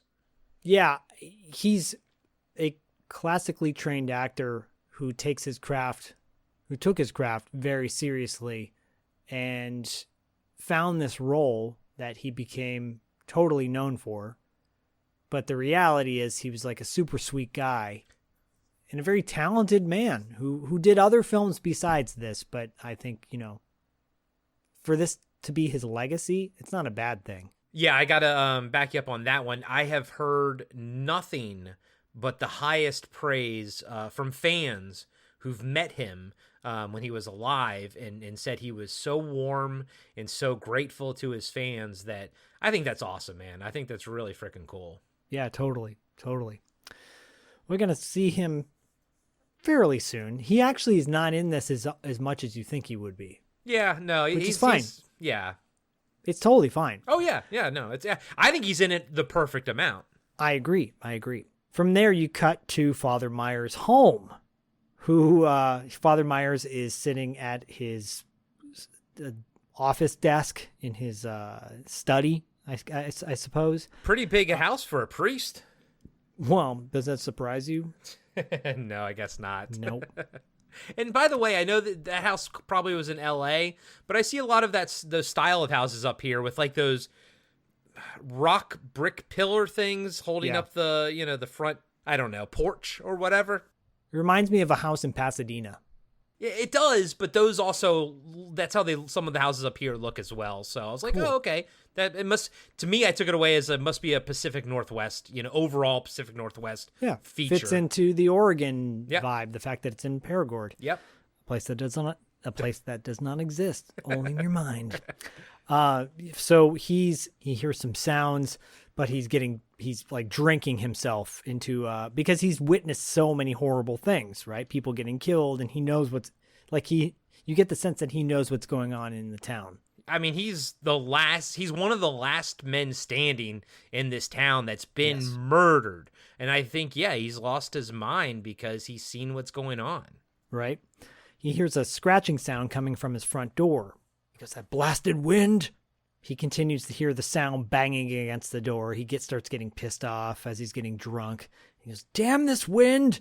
And he runs over to the door, opens up the peephole, and inside the peephole on the other side of the door is Liz's grandfather pressed up to the door looking at him. It's a shocking moment.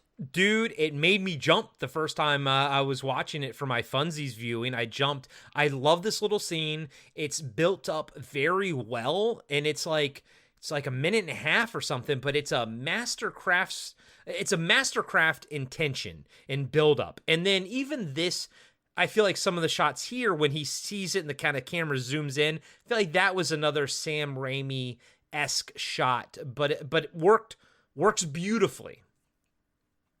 It totally does. And then if you think about what happens in part three has even more kind of Raimi-esque moments in it. I think Evil Dead-esque moments. Yeah, so after I watched this, I texted Zach. I'm actually going to try to go and buy all of them because whether we cover Donnie C next year or not, I want to rewatch all the Phantasms now. I want to watch part 3 because I don't really remember it all that much. So he kind of leans a little bit more like into that direction in part 3, like the crazy zoom ins and stuff like that. Yeah. And then in part 4 is definitely a misstep. And then part 5 is like, hoofa. Yeah. Godspeed. Anyways, from there you cut to Grandma's house with Liz. Liz is kind of shutting down the house for the night, checking in on her grandma who's asleep in her bed. Medication probably put her to sleep, obviously from all the trauma that she's been through earlier that day. Later on that night, Grandma wakes up. She looks over at the clock to see what time it is. It's like almost 3 a.m. And you see like from her looking over at her nightstand, and then you see that she's alone initially in her bed. Then she turns back to lay down to go back to sleep. And when she lays back down, inside her bed is her husband, who is now a corpse. And he looks over at her. She screams out, "Ah!" And the corpse kind of looks over at her and raises his eyebrows at her. I know. He's cut like, from that scene. That's like, the end of that scene. He's like, "Why are you screaming, bitch? I'm back, baby. I'm back. Back in the New York groove. These pain pills are amazing." So from there, you cut back to the Hemikuda. Mike is in the passenger seat driving. He's kind of asleep. And as it's cruising down the highway, he starts to wake up. And he drives, and they drive slowly. He's almost like having a dream sequence moment, right? Well, because he's dreaming. And he sees in his dream a woman hitchhiking on the side of the road. That same woman is the dead body that he saw earlier at the mortuary on the table that disappeared. And so I have a pet peeve in movies where when they flash back to something in the movie that we've already seen. I can't stand that, except for here. I needed it here because when I watched it the first time, when he sees her standing there, I did not immediately put it together that was the body in the morgue that he saw. So I'm glad that as he's driving by and Mike's looking at her and she's looking at him, it does this like quick flash of the body and everything. And I'm like, oh, that's her. I'm so glad Don Coscarelli did that in this scene. Yeah, I agree. I think it's really well done, yet again. Yeah. So after he sees her, makes that connection, he wakes up, he snaps awake, and he looks over at Reggie. And Reggie's got a kind of a smirk on his face. And Mike's rubbing his eyes, and he's like, I was dreaming about this girl. And then suddenly out of nowhere, the girl pops up in the back of the car and says, "Hi." And Reggie goes, "Oh, sorry to startle you, pal. I picked her up about 50 miles ago. Mike, this is Alchemy." And he's all excited. And she goes, "It's Kemi for short. Nice to meet you." And then Mike says to Reggie, he's like, "Reg, can you pull over? I got to take a leak." They pull over to the side of the road. Kemi stays in the car. Mike and Reggie walk down kind of into the bushes. They're standing really close to each other. And the angle that they're standing at each other, they're clearly pissing on each other's shoes. One of them is. Well, the funny thing is, I don't think Mike has to pee, but Reggie does, and Reggie has no problem peeing with Mike literally touching like his shoulders and everything. Yes. I'm like, I could never ever pee like that with someone just looking at me and talking at me like that. I will tell you, I totally agree with you. I'm in the same boat. However, teaching my son to pee and standing at a toilet and peeing with him. I used to be super self-conscious about all that stuff, but I pee with him standing there. We call it crossing streams. Or like, you want to cross streams? Like, yeah, let's cross streams. And we pee in the same toilet together. TMI. I know. My point is, Mike is Reggie's kid, basically, at this point. So they have like this father-son relationship. Yeah. And so I think that's kind of where that goes. That's where I go with it. Okay. Yeah. And I think I'm with you 100% on that. Reggie. Everybody listening's like, oh shit, I know way too much about Zach now. I know, right? Crossing streams. I think they already learned that years ago. But all you new listeners, though, welcome to my life. welcome to the party, pal. But Reggie is the father figure for Mike for sure. Yeah, and then Mike says to Reggie, he's like, "She's in my dreams, but she's dead in my dreams." Talking about Kemi, he goes, "For her sake, I don't think she should get involved with us." And Reggie's like, "Well, do your dreams always come true?" Mike's like, "Well, not exactly, but pretty damn close." And Reggie goes, "Well, shit, Mike, have you looked at her? Hell, we've been out here for a long time, and it gets hard on the road." Mike goes, "Reg, you're thinking with the wrong head. This girl's in danger." Reggie's like, "Well, she's in danger with us or without us. With us, we can protect her. Isn't that logical?" And Mike goes, "Well, in a horny sort of way." Dude. They go back up to the car, and Mike goes, "Hey, Kemi, where are you headed?" And she goes, "To my hometown, Paragord. Dun, dun, dun. And Reggie goes, Paragord, here we come. Reggie grins at fucking Mike like, I'm going to get laid pretty soon, I hope. Dude, Reggie got over his family getting blown up pretty fucking quickly, bro. Well, these months have gone by. We're supposed to assume that months have gone by. I mean, come on. If that was your family, would you get over that in months? Of course not.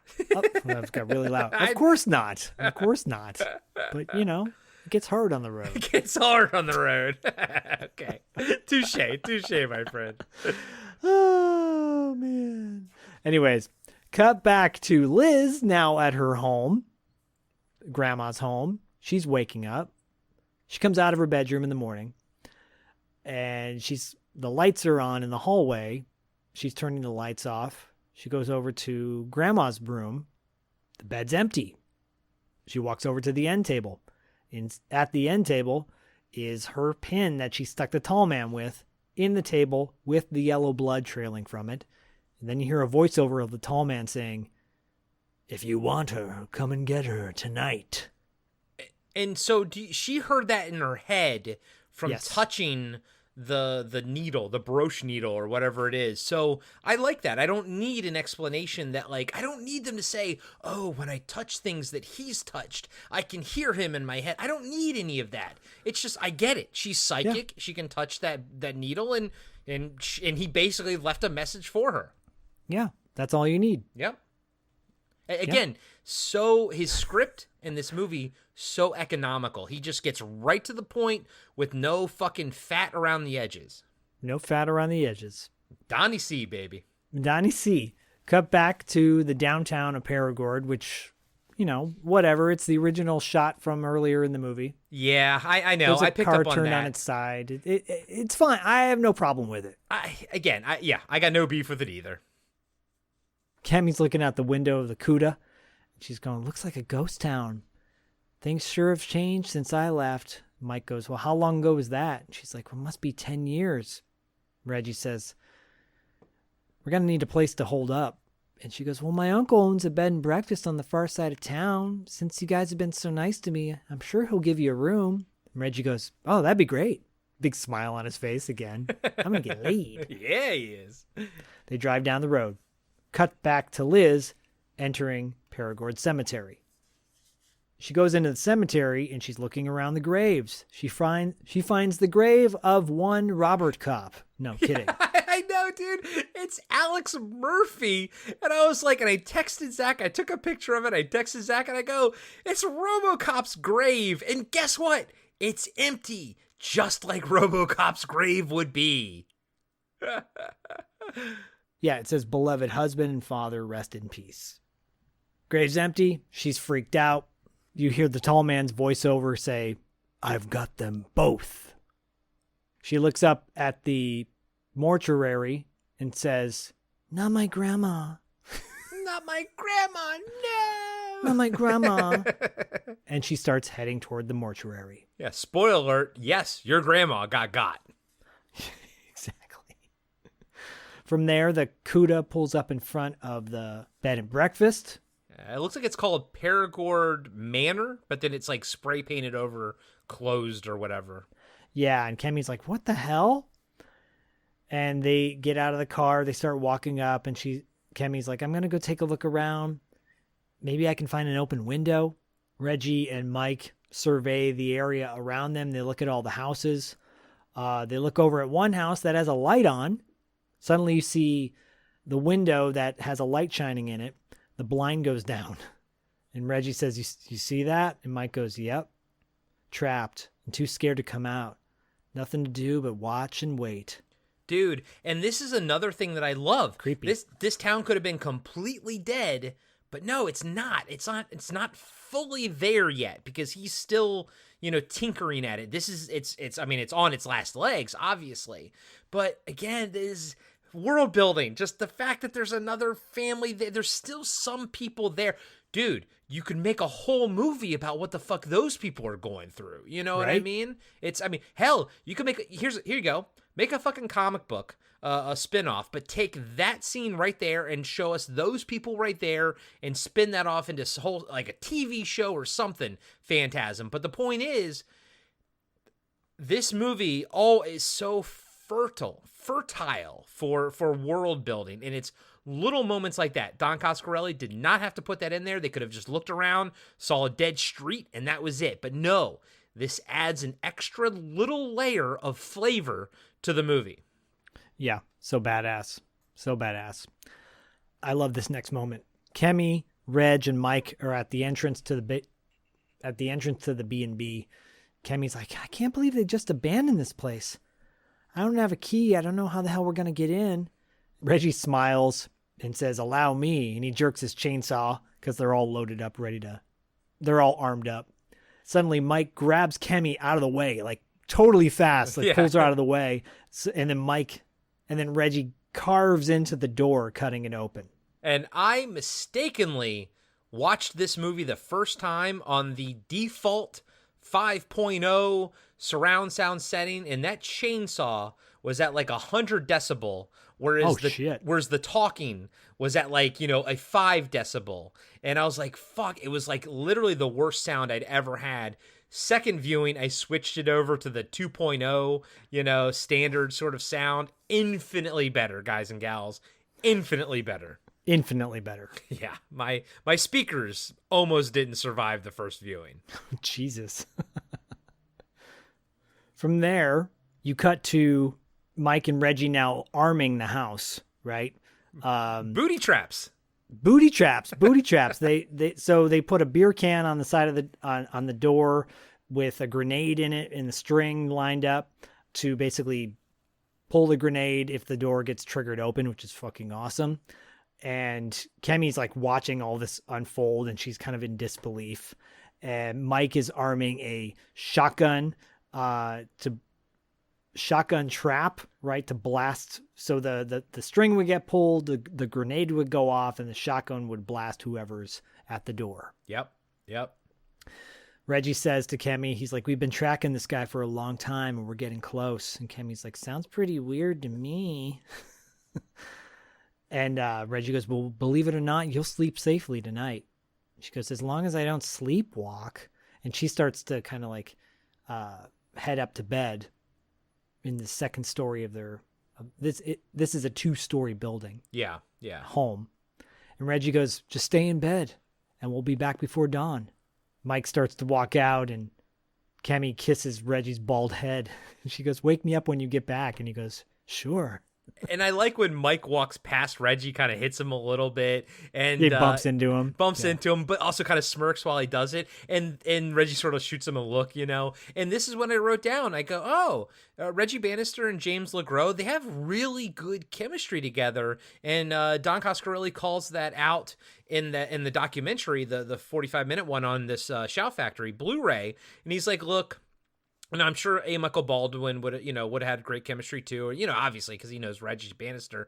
He's like, but one thing he did really love about James Gros is that him and Reggie immediately sort of clicked, and it really, really worked. And I think it's so obvious. It is, and it's so necessary too, because if they didn't have the chemistry that they have here, the movie would lose a giant part of its heart.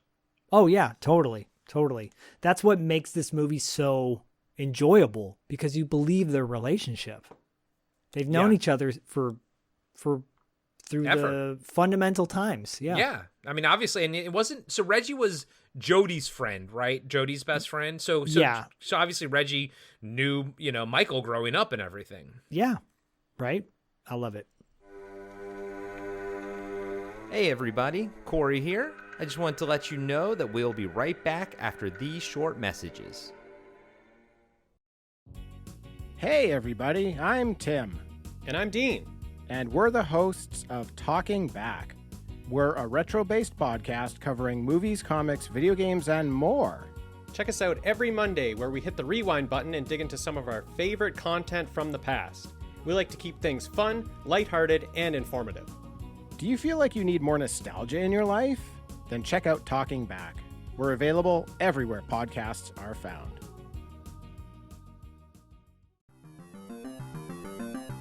Hello, everybody. I'm Adam. I'm John. And every week we are giving you a blast from our past. We are the podcast that brings you full-on movie breakdowns, TV show reviews, album reviews, top 10s, and more, all from the things of our nostalgic past. So please join us every single week on the Blast from Our Past podcast. You can find us on Spotify, Stitcher, Apple Podcasts. However you listen to podcasts, you can find us, and we would love to have you take a trip with us to the land of nostalgia.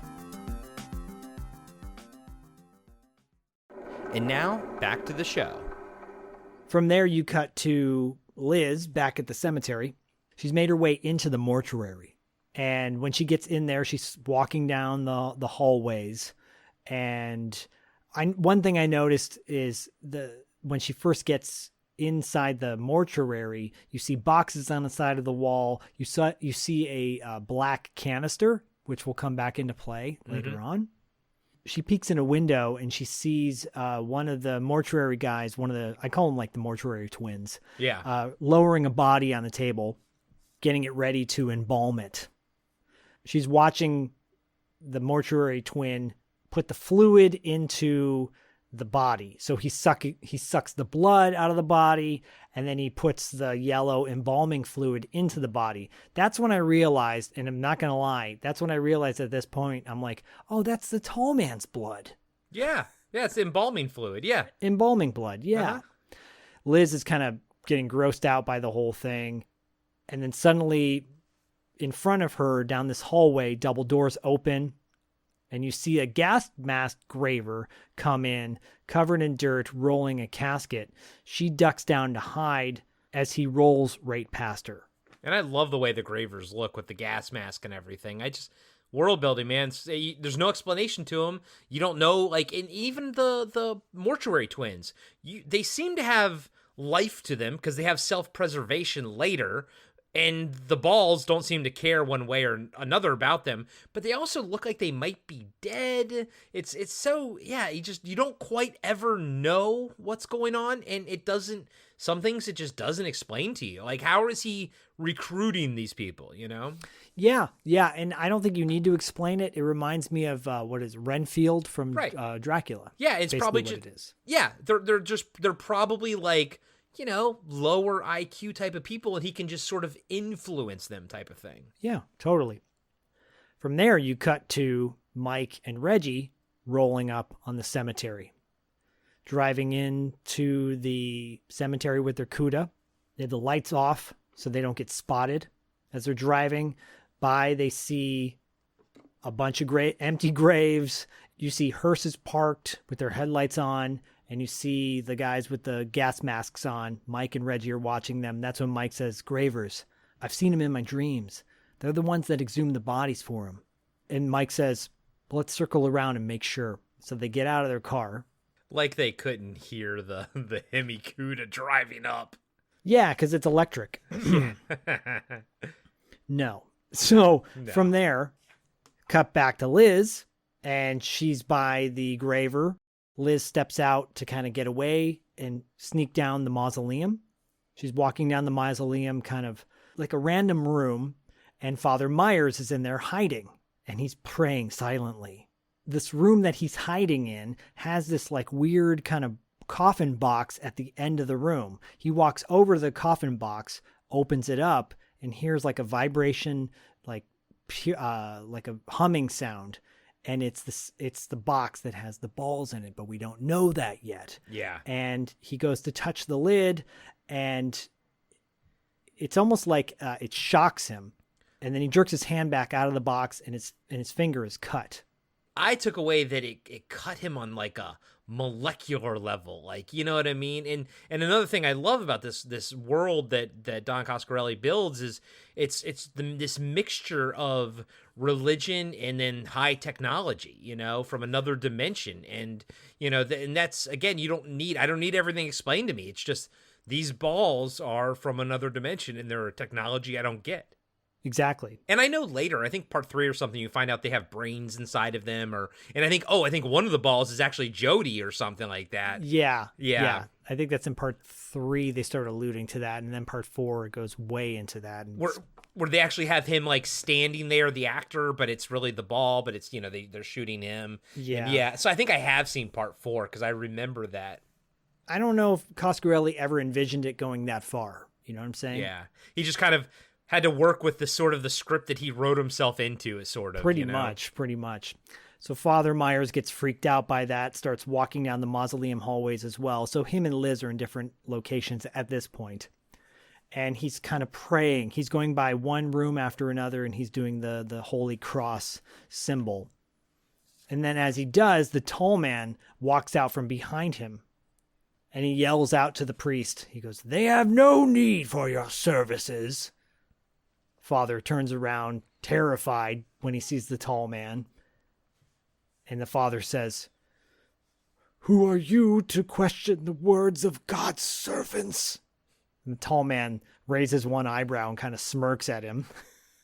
And after he does that, the father's rosary that's around his chest starts to move, and it whips around his neck, and it pulls him. The cross specifically, and I remember this being a big kind of like taboo moment, the cross from his rosary is upside down. Because how dare you show a cross upside down? That's sacrilegious. Oh, the Holy Spirits might get freaked out. I know. And the fake Holy Spirits might get freaked out. Come on. Well, speaking of straight to hell, yeah. Someone's about to go to that pretty soon. Because Father Myers is now choking from his rosary. Tall man walks over, because he lifts him off the ground. The rosary lifts him off the ground. So now he can do, you know, telekinesis Kyle shit. You know? That's telekinesis, Kyle. Yeah. Tall man walks up. Bullets. Tall man walks up to him. Sorry. I love Wonder Boy. It's actually my favorite. Wonder Boy. It's my favorite Tenacious D song, and I can't hear or see the word telekinesis without thinking that's telekinesis, Kyle.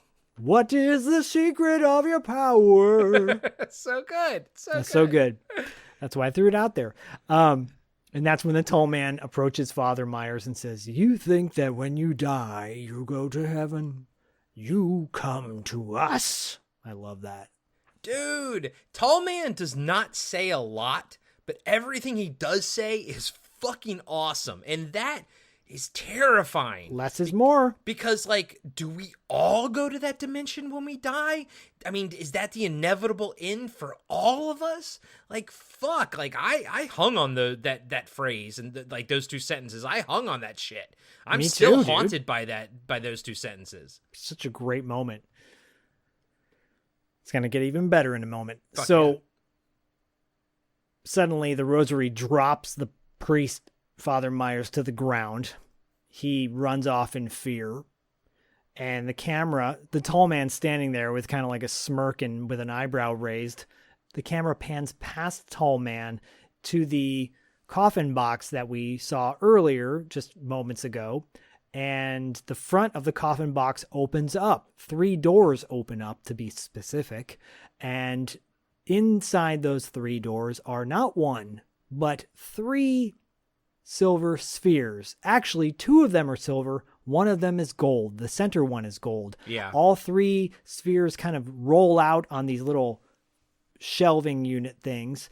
And the one in the center comes out the most, and then flies out. The gold one flies out. Love it. It's awesome. Cut to another part of the mausoleum where Liz is now. She's walking past a corridor. And then that's when Father Myers grabs her, pulls her into the corridor, puts his hand over her mouth to keep her from screaming. And that made me jump when I first saw it the first viewing as well. This got me twice. 2 jump scares got me. These are good jump scares because they don't have the, like, I love Carpenter, don't get me wrong, but he does that. He's the king of the dramatic jump scare with the music kind of spiking, right? Yeah. Doesn't do that here. Father Myers whispers to her, he's like, "For God's sakes, girl, what are you doing here?" She's like, "I gotta find my grandmother." "Your grandmother is gone. He's taken them all. He's harvesting the entire town. Your grandmother, your grandfather, we have to warn people." Suddenly, he tells her to stay put. He's like, because he hears that noise. He's like, what's that noise? He hears that sound. Yeah, he's like, "What's that sound?" He goes, "Hide, girl. There's something coming." And he walks out into the center of the hallway of the mausoleum, just standing there. And you see the sphere coming down the hallway, flies around the corner. Not the double daggers that we're used to seeing from the original Phantasm, but now this one blade comes out, a spinning blade attached to a long arm going towards the father. We see the point of view from the sphere, which is like in a weird kind of, it's almost like the same colors they used from Beyond when Dr. Pretorius turns on the waves, you know, the brain waves. Just like a distorted point of view. Like a monotone, but it's like red and white versus like black and white, you know? Exactly. Suddenly the blade's coming right towards Father Myers. He turns, it slices his ear off his head in a very dramatic moment. And Father Myers turns his head, blood spurting out, and screams, "Ah!" And it's a cool effect achieved. A great effect, yeah. So essentially the actor Father Myers was laying down right there. They turned the camera to the side, and all they did was drop the ball, you know, from top to bottom, let gravity do its work, but drop it so it goes right by his ear, and then they pull with a string, they pull the fake ear off as it goes by. So it looks like he's standing up and it goes from screen left to right, but they're really laying down and they're dropping it. That's awesome. Yeah. It's awesome. Brilliant. And they had to shoot it twice because through a freak accident, not an accident, I mean, not like a physical accident, but through a freak accident, when they dropped the ball, the timing of it was that the ball kind of fell in between frames, so you didn't actually see the ball. And there's really, I mean, that's like a freak thing. There was no way of anyone to time that properly to figure that out, you know? No. And then they get it back and they're like, you can't even see the ball because it just happened to fall in between the fucking frames. They had to redo that shot, but I'm glad they did because I think it was necessary. It's a great shot and it's a great gag, a great effect. It's awesome. I know on the Blu-ray there's deleted scenes, outtakes, and it's a little bit more gory. It doesn't need to be though. What you see on screen is perfectly fine. People and this is actually my favorite death in the movie, and he's going to keep. There's more to it, and I think it's amazing. I think it's perfect the way it is. It's the throwback to the original death in the first one, with the added twist of that new blade. Right. This is the first time you see that new blade, the spinning blade. You're going to see some other blades too coming up. But yeah, Father Myers, who's now Salvador Dali, is freaking out, stumbles to the ground. The sphere goes past him and turns around for another pass.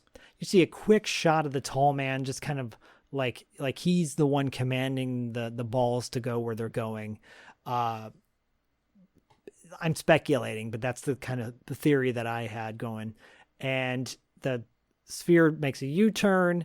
Suddenly now, instead of the long spinning drill or spinning blade, it switches out for the two classic daggers that are now about to plunge into the forehead of the Father Myers. Shkunk!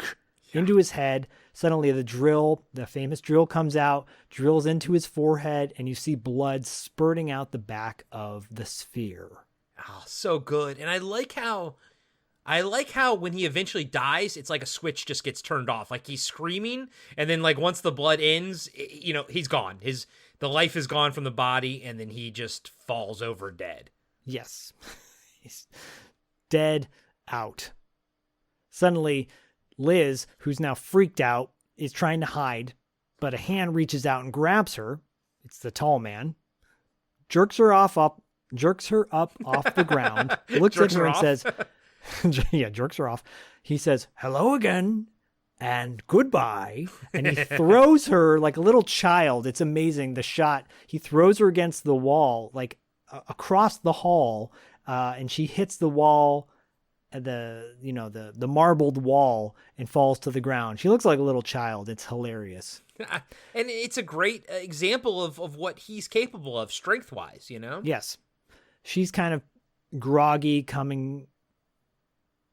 She's kind of groggy coming to, and you hear a weird, like, raspy voice coming from a dwarf that's approaching her going, Elizabeth. Elizabeth. She looks over at the Jawa who's now raiding her face, and it is actually her grandma. And she goes, oh my God, grandma. The dwarf grabs her and starts pulling on her. She's able to break free because she has a scarf around her neck, and it's like she pulls out of the scarf. She picks up a heavy pot or vase and hits the dwarf so hard that it like slams across the hallway. Yeah, dude. I fucking love that, man. That lassie got blasted. Lassie got blasted. And then Liz goes, she kind of smirks and she's like, sorry, grandma. Oh, well. Like she has this like, oh, well look on her face. Like, oh, well. Oh, well. I'm going to chalk it up with probably not the best acting, but I think it's hilarious. Mm-hmm.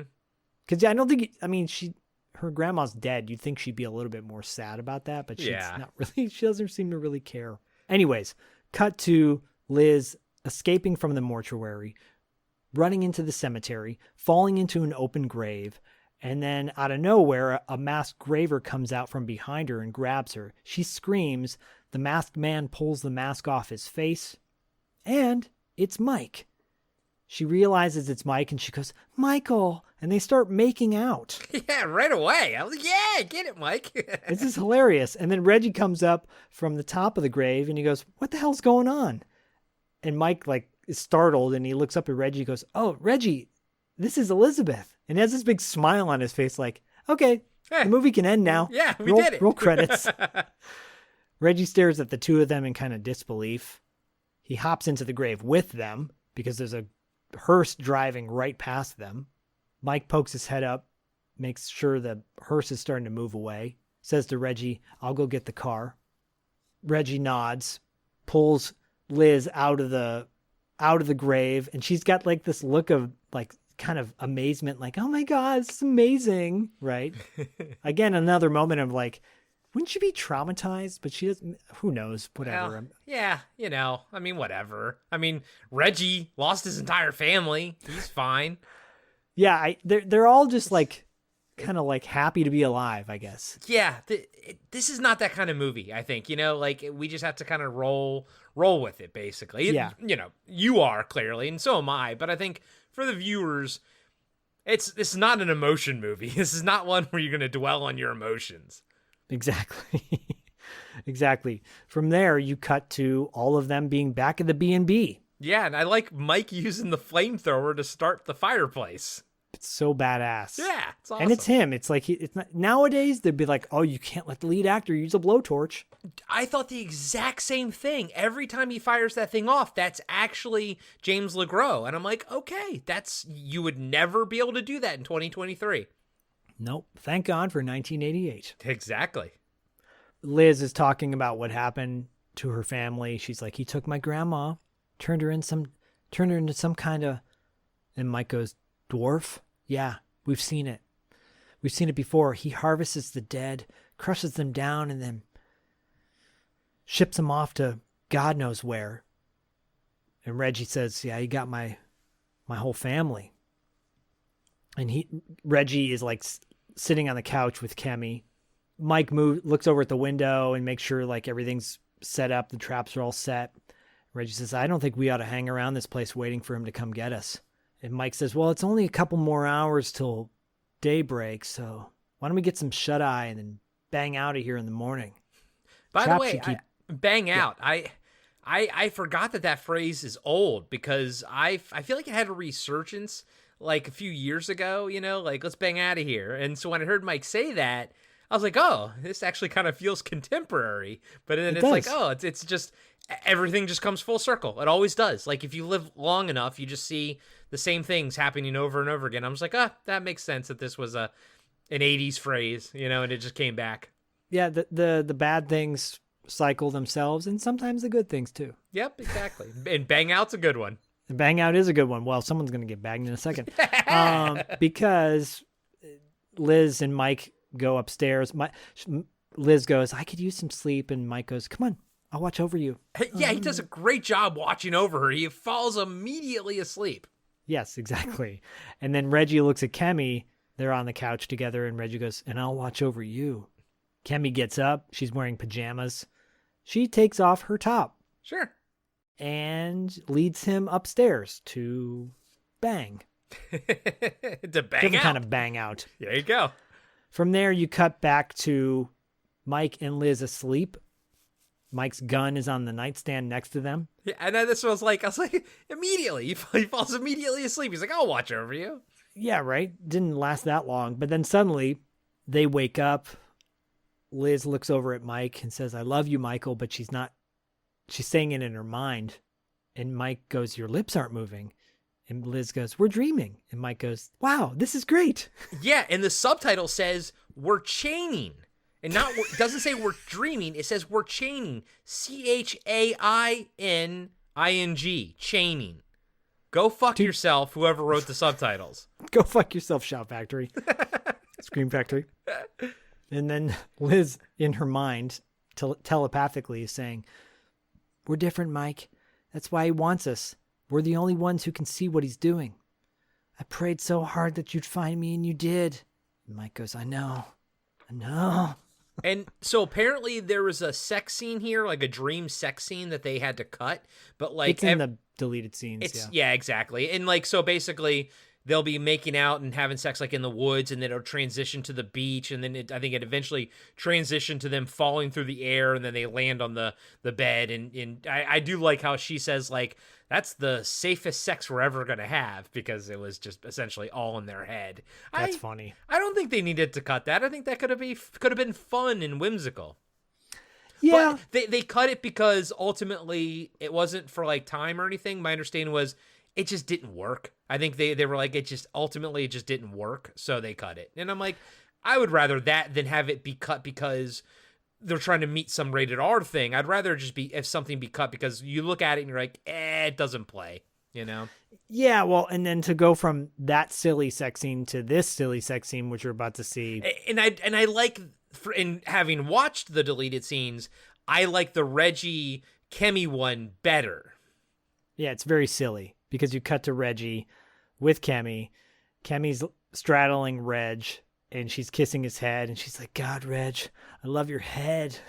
And apparently that was something they sort of came up with, because she was like, I mean, you know, she's young, she's beautiful. She's like, why would I be, fucking this old guy?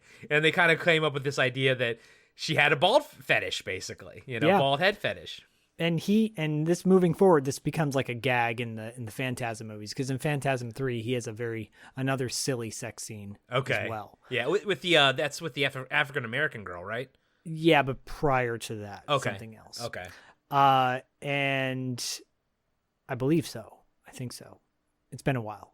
It's been a while. So from there, yeah, she's right. She's still got her underwear on. He's still got his pants on. It's safe sex. It is, but I think we're supposed to believe that they're actually having sex, though. Yes, and she's riding him like a cowboy. She's riding him like a cowgirl. She's lassoing, and he's kind of freaked out, but also turned on at the same time. And she's like smacking his head, beating his head, and apparently after this scene that they filmed, like his head was all bruised and everything and whatnot. Well, that tracks.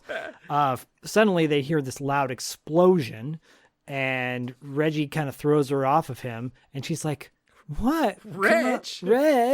Like she didn't hear that explosion. Right? Doesn't seem to even care. Reggie comes out of the bedroom. Mike comes out of the bedroom. They look at each other. They charge downstairs. The door grenade has been triggered.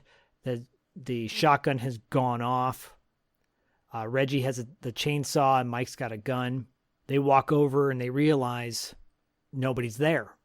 And Reggie says, Kemi's uncle must have had a cat or a dog. I can't tell. And they look up, the camera pans over to the wall near the door, and there's a big explosion, like something exploded on the door. It could have been an animal. It's blood and hair and fur. It's great. Right. And at that point, Mike's kind of disgusted, and he's like, Reg, who are we kidding? I'm a 19-year-old kid, and you're a middle-aged, bald ice cream vendor. And Reggie goes, thanks, Mike. That's great. I loved it. He just fucking put it all on the table right there. And Mike goes, we can't stop. We can't kill him alone. No way. And Reggie's like, what about our families? Are we just going to forget about them? And Mike gets serious. He goes, we'll never forget about them. But Reg, we have other people still alive who are depending on us. Cuts from there. You cut to Liz putting on her sweater and looking out the window of the bedroom that she's in. She looks out one window, doesn't see anything. She looks out another window, doesn't see anything. She looks out of the third window, and the tall man appears out of nowhere, smashes through the window, and yanks Liz out with him. Yeah, that was cool. I liked it. I mean, I saw it coming, but I liked it. You knew it was coming. Yeah. And I'm glad they went through with it. Yeah, me too. Yeah. From there, Mike and Reggie run upstairs, but it's too late. Liz is passed out in the trunk of the hearse, and he drives off with her. Cut to the front of the B&B as the tall man rolls away. Reggie says, I'll get the gear. Mike runs down to get the car, hops in the Hemi-Cuda to pull it up in the front of the B&B. And by the way, I noted I liked that. He kind of jumps in through the passenger window, slides and lands in the back seat, and then kind of slides up into the front seat, all in like sort of one take and everything. I was like, that was cool. That was fun. I dug that. Very cool. Reggie and Mike go to the car to get in to take off. Kemi runs out with Reggie, and she's like, let me go with you. Reggie goes, no way. He's like, take Liz's car and go 100 miles south and don't stop. Now go. And she's like, but what's going to happen to you? How will you find me? And Reggie goes, I'll find you if I'm able. And she goes, what is that? She goes, what do you mean if you're able? He looks at her lovingly and he gets in the car and they leave. It made me think of Night of the Living Dead remake where he's like, just do what I tell you to. And then, give her a kiss and runs off, or something. Yeah. From there, you cut to the Hemi-Cuda driving down the road, trying to speed up to the hearse. Mike tells Reggie to load up. He loads up his 4-barrel shotgun. So badass. Love it. It's just like makes you in love with just unique weapons. Fuck yeah, dude. They pull up next alongside the hearse.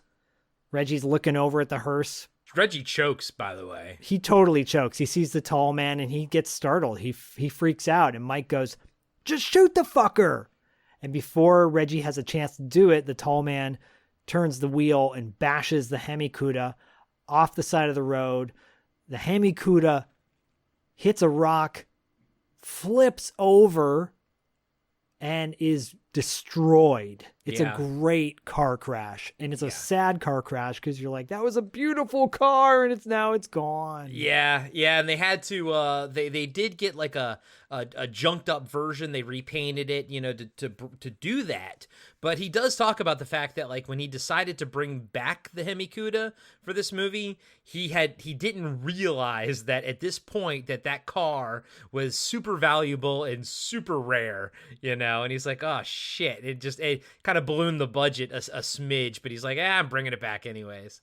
Shit, still a $3 million movie. It's practically nothing by today's standards. Yeah, exactly. Yeah. I guess back then it was a lot. Well, I mean, I did this math one time on Cartwright because we were talking about something. It's at this point, it's probably doubled. I would say $3 million back then is probably like a 10 or 11 mil movie now. Yeah, that makes sense. Makes sense. From there, you see the hearse drive off to the Paragord Cemetery. Cut back to the crash site.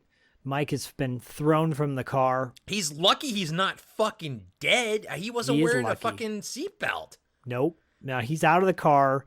He's kind of stumbling to get up. And I love how he walks past a tree that's on fire with the muffler of the car in it. Just that image. Like, I don't even need to see the car. You know what I mean? Like, I'm like, that's a powerful image with the muffler in the tree and the whole tree just engulfed in fire. Yeah, it's crazy. It's crazy. And this is a cool moment because Mike starts yelling to Reggie, and it's kind of in slow motion as he's trying to hustle. It's almost like the feeling you would have being in a horrible car crash and coming to and realizing you have to save your friend who could be dying. Yeah. Reggie is in the car upside down and the seatbelt is jammed, so he can't get out. Mike runs over to him. Reggie tells him, "Get me a knife." Mike runs to the back of the Hemi-Cuda, kicks open the trunk. Everything falls out. He has the wherewithal to grab one of the bags of weapons and pulls it out from the car. At this same moment, you see gasoline pouring out of the Hemi-Cuda, and the gasoline is traveling towards the burning tree. Reggie says to Mike, "Just give me the knife and get the hell out of here. There's no use in both of us frying." And Mike slides in the car, and he's like, "No way, partner." And he starts cutting the seatbelt from the car. Quickly cuts the seatbelt free, pulling Reggie out of the car. Reggie has the wherewithal to grab his his 4-barrel shotgun, slowly moving his way out of the car. Mike's like, "Come on, we gotta go. And Reggie's like, "Okay, come on, I'm moving." And they both get out of the car, running away from it as the gas gets to the tree with the flame. The flame ignites the gas. Flame travels back to the car, and there's a huge explosion from that moment, sending Mike and Reggie to the ground. Is the Hemi-Cuda in part 3 at all? Yeah, it comes up in every movie moving forward. Okay. So it's like, how did they get the car? Well, they got another Hemi-Cuda. So it's kind of like Max Rockatansky's Last of the V8s, the car that in Mad Max, it's in all. Even if it gets blown up, it'll come back in the next one, Yeah, and it does. And Thank it needs God. to, because the Hemi-Cuda now is as much of an extension of them, as anything else, Moving forward, though, based on the ending of this, it's a little implausible. Just like, well, the car was destroyed. At least they could mention that he got another one. Yeah, and if I don't remember to ask later, I'll ask it now. Do you just go Phantasm 1, Phantasm 2? Is that sort of your headcanon? Yeah. Because sadly, I'm like, Reggie's dead. Yeah, I know. The way it's portrayed at the end of this, yeah. Yeah, he's pretty carved up. Okay. Sadly. And I don't want that to happen, but that's the case. What are you going to do? Anyways, from there you cut to Reggie and Mike on foot heading toward the mortuary. They're close. Yeah, it's funny because it's like they were almost like right next to it or something. Yeah, they were so close. Then you cut to Liz on a gurney being moved down a corridor of the mausoleum. Her mouth is sealed shut, just like it was earlier in the movie when she was not when Phantasm, it was like when they saw the apparition or whatever. The apparition of Liz, yeah. And here's the thing, and I've become recently fascinated with the idea that time is not linear and that basically future events can impact the past. And somehow I was like, this is kind of neat because she's going to have the same, like, it's almost as if he's taking her essence from right now and inserting it into the past scene when they find her. Do you know what I mean? So it's totally. It's almost like a retro causality type of thing. Yeah. Very cool. Yeah. And they've tested that by testing basically people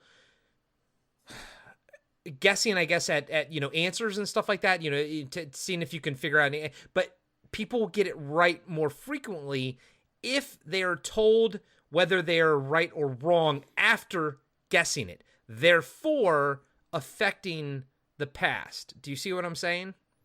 Absolutely not. Okay. Anyways, yeah. So this is just, it's a path I've gone down. I do. I get what you're saying. You're like, no, and moving on. This is not one of your fucking weird ass paranormal podcasts, buddy. Moving on. From there, Liz is now being rolled into the crematorium to be flamed up. Cut back to Mike and Reggie hustling through the graveyard towards the mortuary. Mike and Reggie are loaded up, ready to rock. They are making their way past some of the entrances. They get into it's like a service entrance of the mortuary. Yeah, they drill their way into it, which is cool. Yeah. Or drill Reggie the lock. Drill the lock of the door, I should say. Yeah, Reggie drills the lock of the door. Mike lights his flamethrower. Reggie gets his shotgun ready. And, this is not an important scene or anything, but my takeaway is I like how they're a well-oiled machine together. Reggie knows exactly what to do with the drill the lock. Mike's ready to go. He goes first with the flamethrower. You get the sense that they've done this before, which we've seen. We saw that, but they've done it so much that they are a well-oiled machine, and I love that. Yeah, I like this because it's like, I want to see more of this, of them like hunting, basically. Yeah.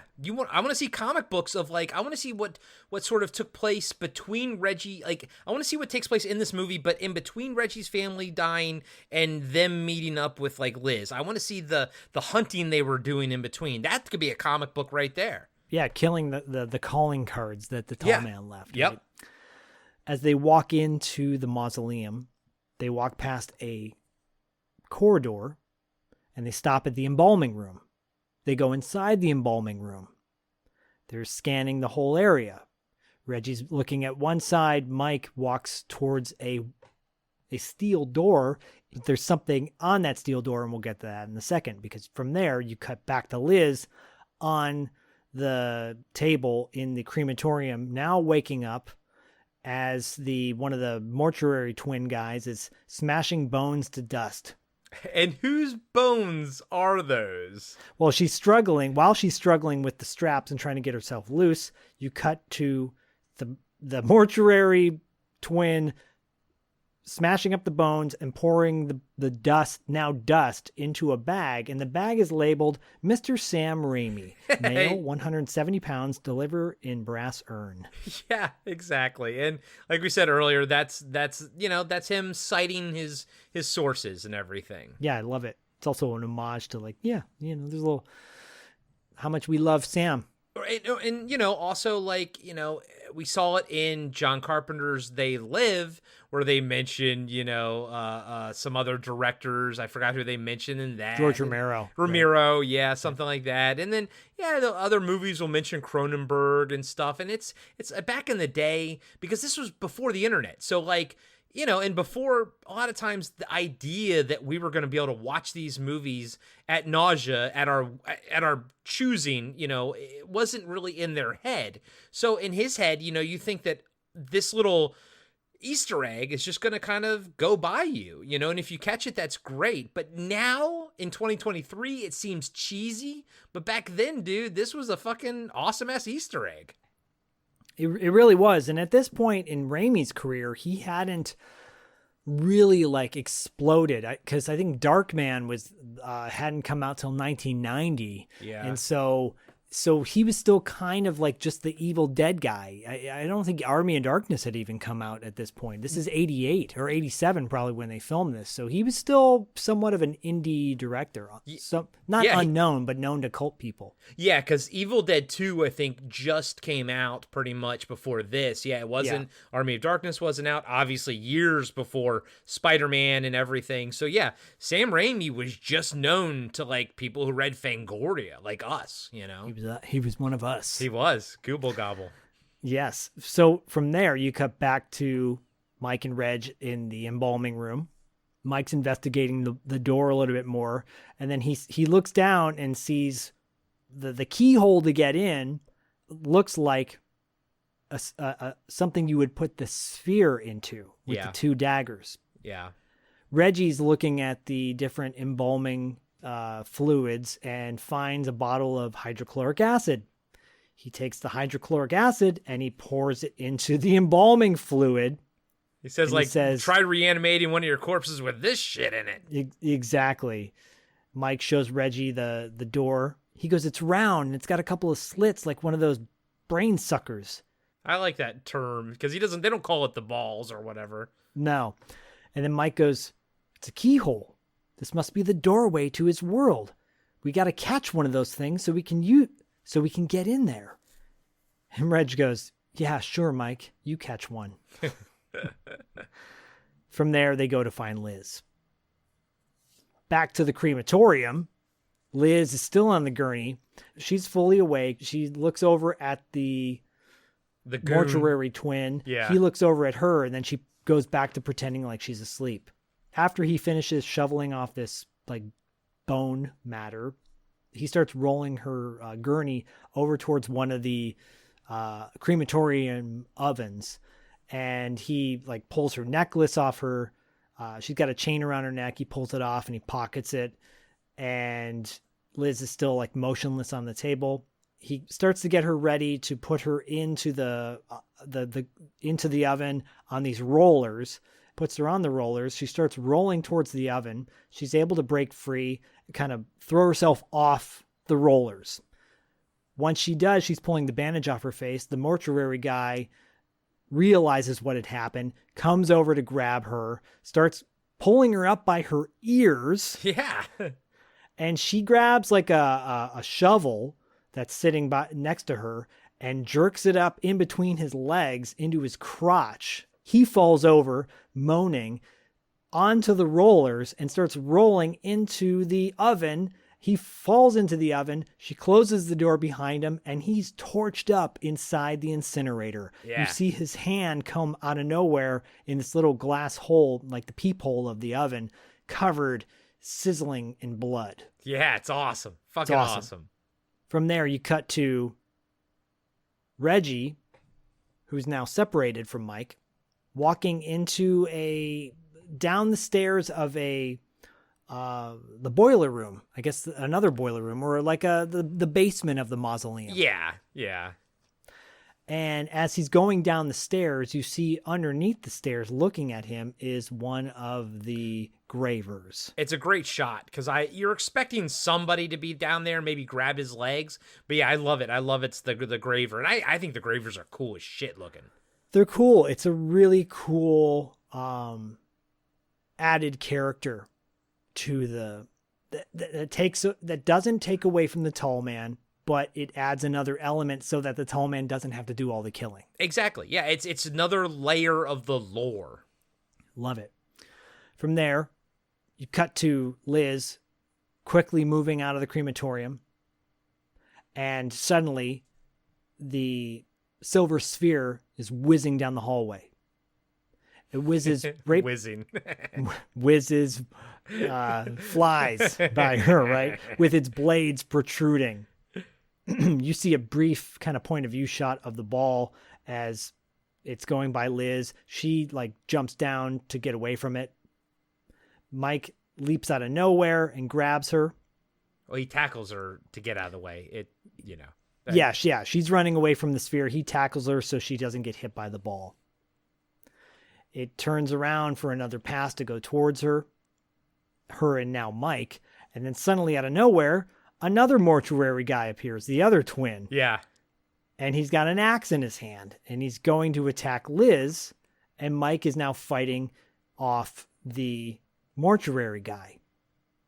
The sphere at the same time is now flying towards all three of them. The mortuary guy is about to hit Liz with the axe because he swept Mike in a really fucking dramatic way, like actually sweeps him and like knocks him drops over. him on the ground. Yeah. Right. Yeah. The sphere comes out of nowhere, comes up and slams into the mortuary guy's hand into the nearby door with the two blades. The drill comes out and starts drilling into his hand. Yeah. This guy gets probably the worst out of everybody. This is his death ultimately is one of my favorites. So as this is happening, now the golden ball comes out of nowhere. And the golden ball is coming down the hallway, and the mortuary guy's freaking out because he knows he's stuck. He can't move because his hand is lodged into the door by the other sphere. He's got his axe in his other hand, though. Liz and Mike run down the hallway away from the sphere. The mortuary guy takes his axe, chops his hand off to get away from the golden sphere that's coming towards them. You're seeing it from the perspective of the ball. So the ball is coming right towards the mortuary guy. He chops his hand off with the axe. He goes one direction. Liz and Mike go the other. And the ball, instead of going after the mortuary guy, follows Mike and Liz down the hallway. And I think it's cool that the ball doesn't, discriminate between anybody. It kills whoever's there, friend or foe. Exactly. Mike and Liz run into a room. They slam the door shut and lock it. They think they're safe for now. Cut back to Reggie, who's now in the basement, who's looking around for Liz because he doesn't know where he still thinks that she's missing. The Graver comes out of nowhere, knocks Reggie onto the ground with like a backhand. They start fighting each other. I love where the Graver kind of picks him up after, sort of disarming him, puts him against the wall. And I like how Reggie, because by his throat, lifting him up and everything. And clearly the Graver is supposed to maybe have slight superhuman powers. But I like how Reggie pulls out his drill and fucking drills the guy in his underarm. I'm like, he doesn't drill his gut or something. He drills his underarm. And I'm like, oh, man, that's got to fucking hurt. And the guy screams like, really loud. I'm like, fuck. Yeah, so the guy falls to the ground. Reggie, because when he backhanded Reggie, Reggie's gun, his shotgun went by the wayside. Yeah. Drills the Graver's arm. Reggie kind of collects himself, picks up his chainsaw, turns it on, and yells out, "Come on, you mother!" One of my favorite fucking lines in the movie. Suddenly, the Graver walks over to the tools that are near him and pulls out a chainsaw that's like 3 times the size of Reggie's little toy chainsaw that he has. That's great. And the look on Reggie's face is fantastic. Yeah, and he just goes, "Oh, shit." Yeah. Which is fucking great. Cut back to Liz and Mike inside this room that they've now huddled into. Liz goes, "I think it stopped it." The door. She's referring to the door. And Mike goes, "Shit, I hope so." Suddenly out of nowhere, so there's a laser that goes through the door, and the door and the ball blasts through the door. Yeah, that door ain't doing shit. Suddenly, cue the sound of a lightsaber that comes on.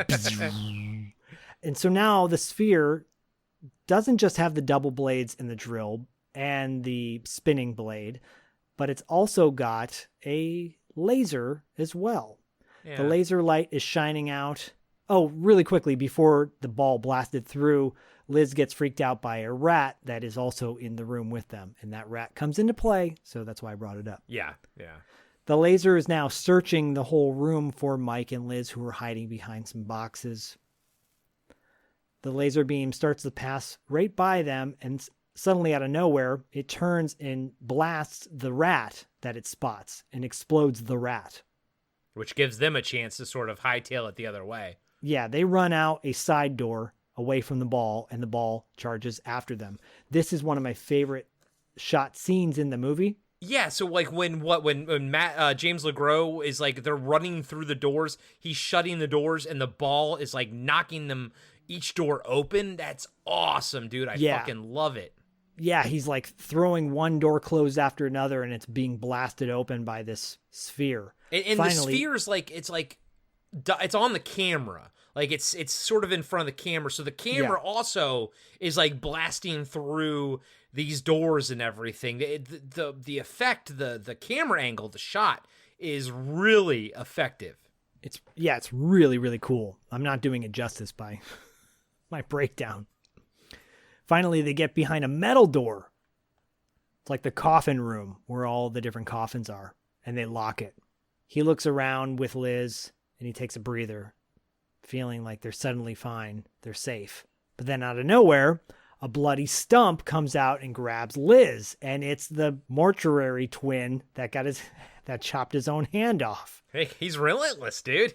He's battling with Liz. Mike runs over to stop him. Mike has to use both his arms to hold the one arm back. So this guy also has like superhuman strength. Yeah. Suddenly, the silver sphere has this powerful drill, almost like just a drill that can drill through metal, and it bores through the hole and it blasts through the metal door now, flying right towards the mortuary guy into his back. and throws him into the corner of the room. And it's another great shot. This is another one that felt very Sam Raimi-esque because the camera's kind of like on him as he's getting flown forward, but the camera, yeah, it's cool. It's a camera trick, and he's clearly on the dolly with the camera because he stays sort of stationary away from the camera, but they're all both of them, the camera and him, are kind of flying backwards. It's an amazing shot, and the cool thing is it's like two of these awesome shots back to back. First the doors, Michael closing all the doors while the ball goes through it. That shot's great, and then followed up a minute later by this one right here, which is really fucking awesome. Yeah, I totally agree. And and you can tell what happens next in this scene was probably shot in reverse, because what happens is the sphere is in the guy's back, right? And it starts flailing. It's so strong. The sphere is so strong that it's moving the mortuary guy around the room like a rag doll. He's just flying all over the place. And he goes from like one wall to the other, and suddenly you see the ball moving through his body and moving up through his neck, and you see his neck expanding. And then suddenly you see just from his eyes, like the camera is just pointed on his eyes, you see his eyes start to bulge out, and he's kind of screaming. You see that the drill has gone into his mouth. It's awesome. It's such an amazing effect. Like, it looks fantastic. I love it. He's now motionless. And I think the reason it's my second favorite kill is because I'm not quite sure that he's alive, That's why I think I like the priest kill better, but this one's good. And they did, unfortunately, have to cut some effect stuff of, like, you actually seeing the ball go inside of him. They had to cut that and everything. But what's left is I don't really think that I like this version. I have no beef with it. I don't need to see any more. It all works for me. Whatever was cut, I'm fine with, man. I don't need it. I know people have often complained, why aren't we getting the director's cut? Why, sometimes there's a reason that there's not a director's cut. Sometimes there's a reason to just have it be the way it is. Yeah. It's totally fine. And side note, with Cyborg. Yeah, it's like fucking Cyborg. Save that for Wrap Up After Dark. If you guys want to know I have some very juicy things to say about Jean-Claude Van Damme's Cyborg, because I just talked to someone about that movie. Oh. I'll save that for Wrap Up After Dark. Corey Okay. will be the first one to hear it. So sign up to our Patreon and then listen in to our Wrap Up After Dark episode, because I'll mention it then. Okay, I'll make a note when I'm editing this episode to bring it up while we're recording that. So the body slams against the wall. He's faced, the mortuary guy's faced into the wall. You don't see the ball yet in his mouth. Mike comes over, pulls out his 45. Once again, that badass 45. He must have loved that, by the way, because every time he pulls that 45 out, he looks so badass. Walks over to the body, grabs the mortuary guy by the shoulder to turn him around, revealing that the ball is now stuck in the guy's mouth and it's still trying to move, but it's like lodged in his teeth and his lips and his jaw. And it's like the spikes are coming out the side of his face. And because it's got this other blade component, which is like basically a blade that goes around the entire ball. Yeah, that's what kind of ground into him. And I remember seeing this image in Fangoria, and I didn't know the movie, so I was like, I thought maybe this guy was like a normal Joe. I didn't know he was like a bad guy, but I remember seeing that image of the ball in his mouth and everything and just being like, so ooh, gross. That's wild. It's wild. Liz says to Mike, she's like, let's go, Mike. Then he turns and looks at her. He's like, are you okay? Like, of course she is. She's fine. Just fucking go. So they get out of the room and split. Cut back to Reggie, who's still having his chainsaw battle, which reminds me a little bit of Texas Chainsaw Massacre Part 2. Yeah, of course. The Graver is charging Reggie. Reggie kind of climbs up the shelving of this in the basement, and the Graver revs his chainsaw up on Reggie's chest, and it cuts through his shotgun shells and his drill bits that are hanging on his chest, and those straps fall by the wayside. Reggie like has this look of amazement, like I'm still alive. Yeah. And he hurdles over the chainsaw. It's a really great moment, great stunt for Reggie Bannister. He hurdles over the chainsaw, just barely missing his wang, and he gets on the other side of the graver. He starts to run up the stairs. The graver grabs his ankle to pull him back down.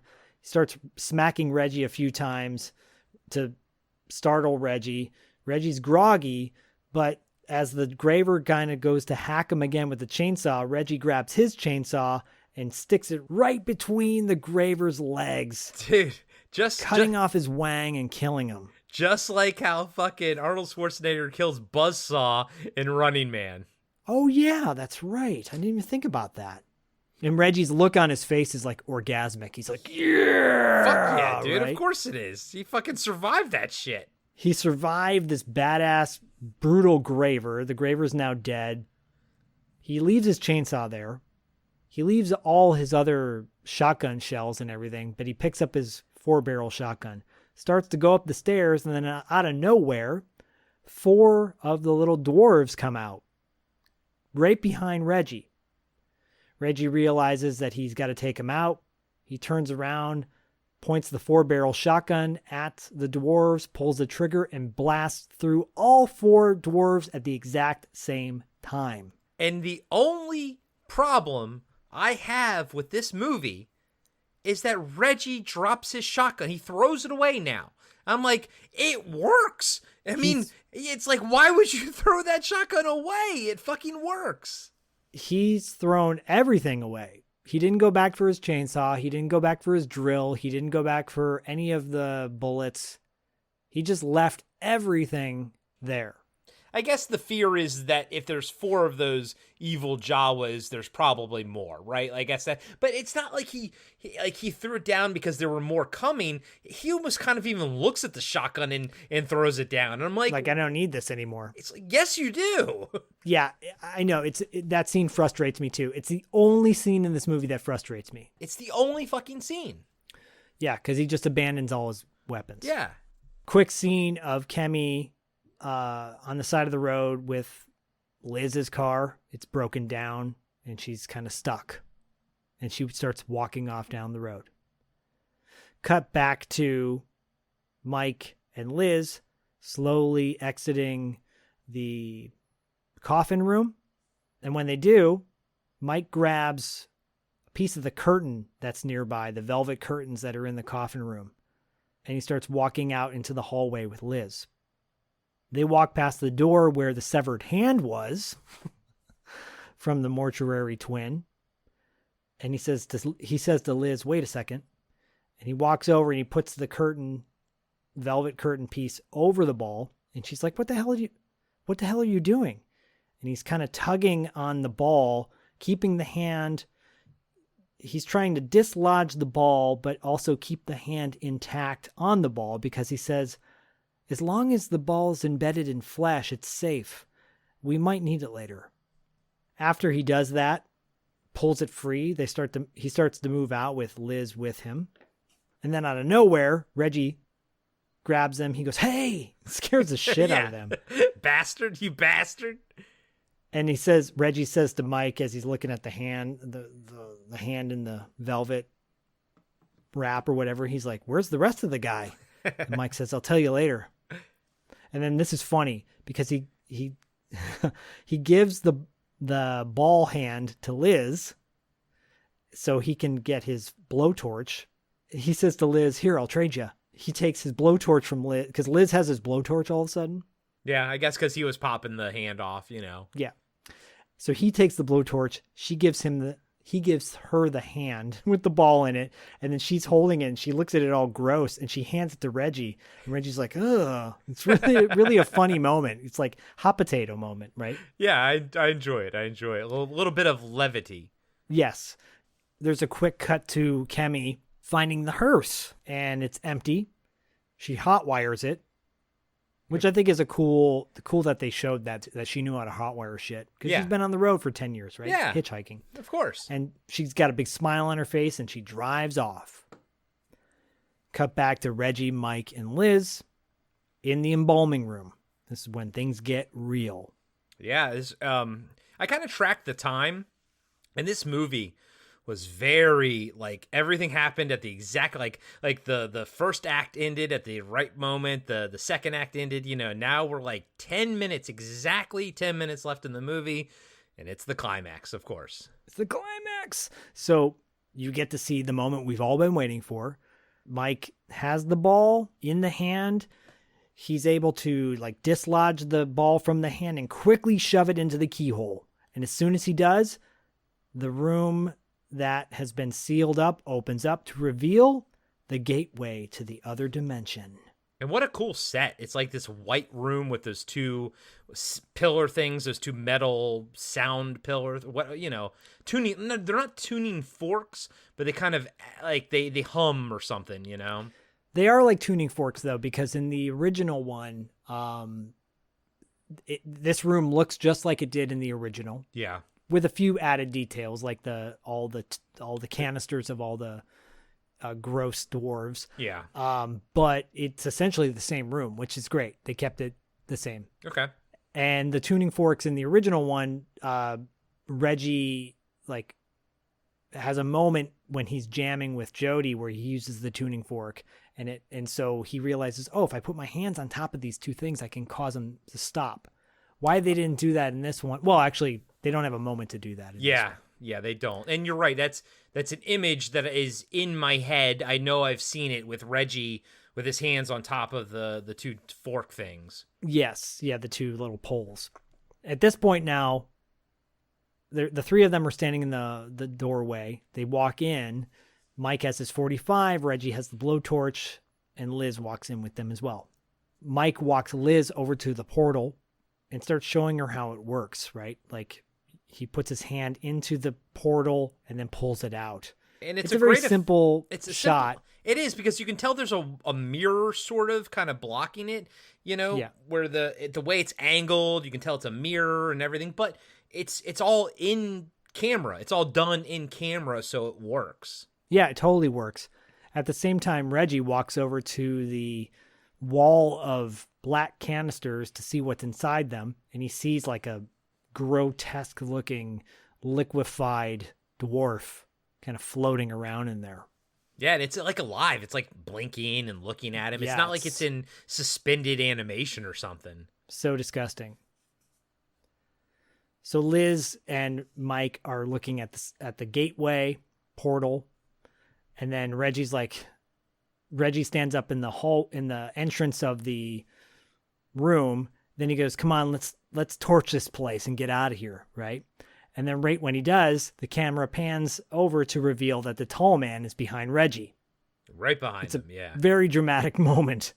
The tall man knocks Reggie to the side, grabs Liz and Mike by their necks, lifting them up, looks at them both, throws Mike, like he's like, oh, he's looking at them both, and he's like, I assume that he's like, oh, I only need one of them. Yeah. So he I throws only need one of you two. He throws Mike away. Mike flies into the portal. Reggie runs after him to grab him before it's too late, and he gets sucked into the portal as well, but his feet just happen to hook around the pole so that he doesn't get stuck. He doesn't go all the way in. The tall man has now totally disregarded Mike and Reggie, carries Liz over to the embalming table, straps her down, and puts gauze in her mouth so she can't scream, even though she's trying to. And he's getting her ready to basically start embalming her while she's alive. Oh, God. And we know what's inside that embalming liquid. Yes, we do. Acid. We cut back to Mike and Reggie, and we get our first look at what is in the other dimension.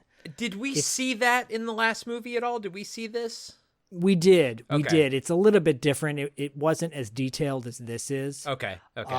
This looks like Mars, basically. Yeah. And there's empty canisters everywhere where dwarves are like coming out of the canisters. Yeah. One dwarf is starting to slide his way towards Mike. So good. It's so awesome, dude. And it's like within inches of his face. But Mike is able to climb up Reggie and get out of the portal. He's now out of the portal, kind of coming to, because it's like basically they can barely breathe. Yeah, because it's an alternate dimension, I imagine, and you Yes. know, and they're trying to talk, and it's like all distorted and everything. Yeah, Yeah. You get the sense that it's a very inhospitable environment.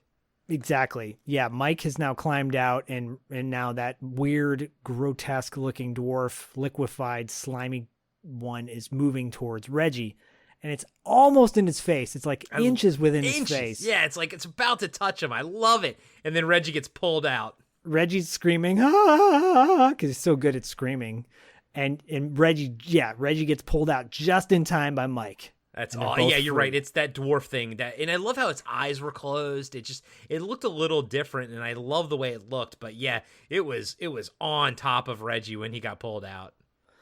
So gross and so cool, and I wanted to see more of that. Yeah, and I'm sure. I mean, I think Ravager gets into that stuff probably a bit more. I mean, I've never seen it, but I mean, everyone wanted to see more of that when they saw this movie, I'm sure. Of course. At this point, the tall man is about to stab Liz in the neck with this giant embalming needle. Oof. And right before he does, Mike yells out, "Hey!"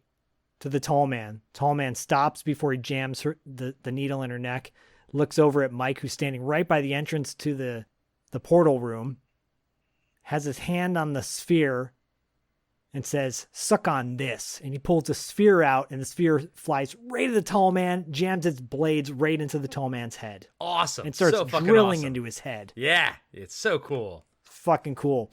The minute it does, it starts spurting out yellow liquid, and the tall man's starting to scream. But then he grabs the ball and he crushes it like a piece of tinfoil. In fact, it is a piece of tinfoil that he throws on the ground. Mike and Reggie are like blown away that he's just crushed this silver sphere. And then now he's got this big hole in his head, right? He grabs Mike by the throat and he lifts him off the ground. Suddenly, in the hole in his head, this weird creature comes out with these weird hooks and starts trying to like swipe at Mike's head. And this reminds me of the little weird fly creature thing that came out of the tall man's finger in the original Phantasm when he slams, when he cuts the tall man's fingers off when the tall man's trying to grab him. Okay. Anyways, I think that's like a kind of a callback to there's these weird creatures that live inside of the tall man. And I love it. I don't need an explanation for it. Give me all of it. Give me all the weird shit right now. Right. So this thing is like trying to slash at Mike. And then fortunately, Reggie, who's still fully aware and resilient, grabs the spike that was going to get shoved into Liz and shoves it into the tall man's back. And Liz turns on the embalming fluid, which is hydrochloric acid. Yeah, and we get a great effect of the tall man starting to fucking melt, dude, from inside. So Mike falls to the ground, but in the process of doing that, he rips the weird thing that was in the tall man's head out. Yeah. And throws it on the ground, which is a great moment. And now, the acid is eating through the tall man. Tall man's screaming. Rightfully so. You see him just melting. Yeah, his hand It's fucking melts awesome. off. I love that shot of the skin melting off his hand and everything. Yep. Reggie has the blowtorch. He says, "Come on, let's get the hell out of here." They start torching the entire room, which is awesome. As they're making their way out of the embalming room, they're really close to the exit. They're torching the entire mausoleum. When they get out of the mausoleum, who happens to drive up but Kemi in the hearse? Get in, guys. She yells, "Get in!" Mike and Liz get in the trunk of the hearse. Or the back, yeah. The back where the coffin is. would go, yeah. Reggie gets in the passenger seat. They drive off as the mortuary burns down to the ground. As they drive off, they're all excited and happy. Mike and Liz are like looking at Reggie and Kemi through the little peephole window, kind of like they have on, in limousines and shit like that. Yahoo! We did it! Reggie's like, "We nailed that son of a bitch!" And Liz throws her arms around Mike, gives him a big kiss. Reggie watches them and smiles. And Reggie goes, whoa, hey, Mike, make sure whatever's in that coffin is dead.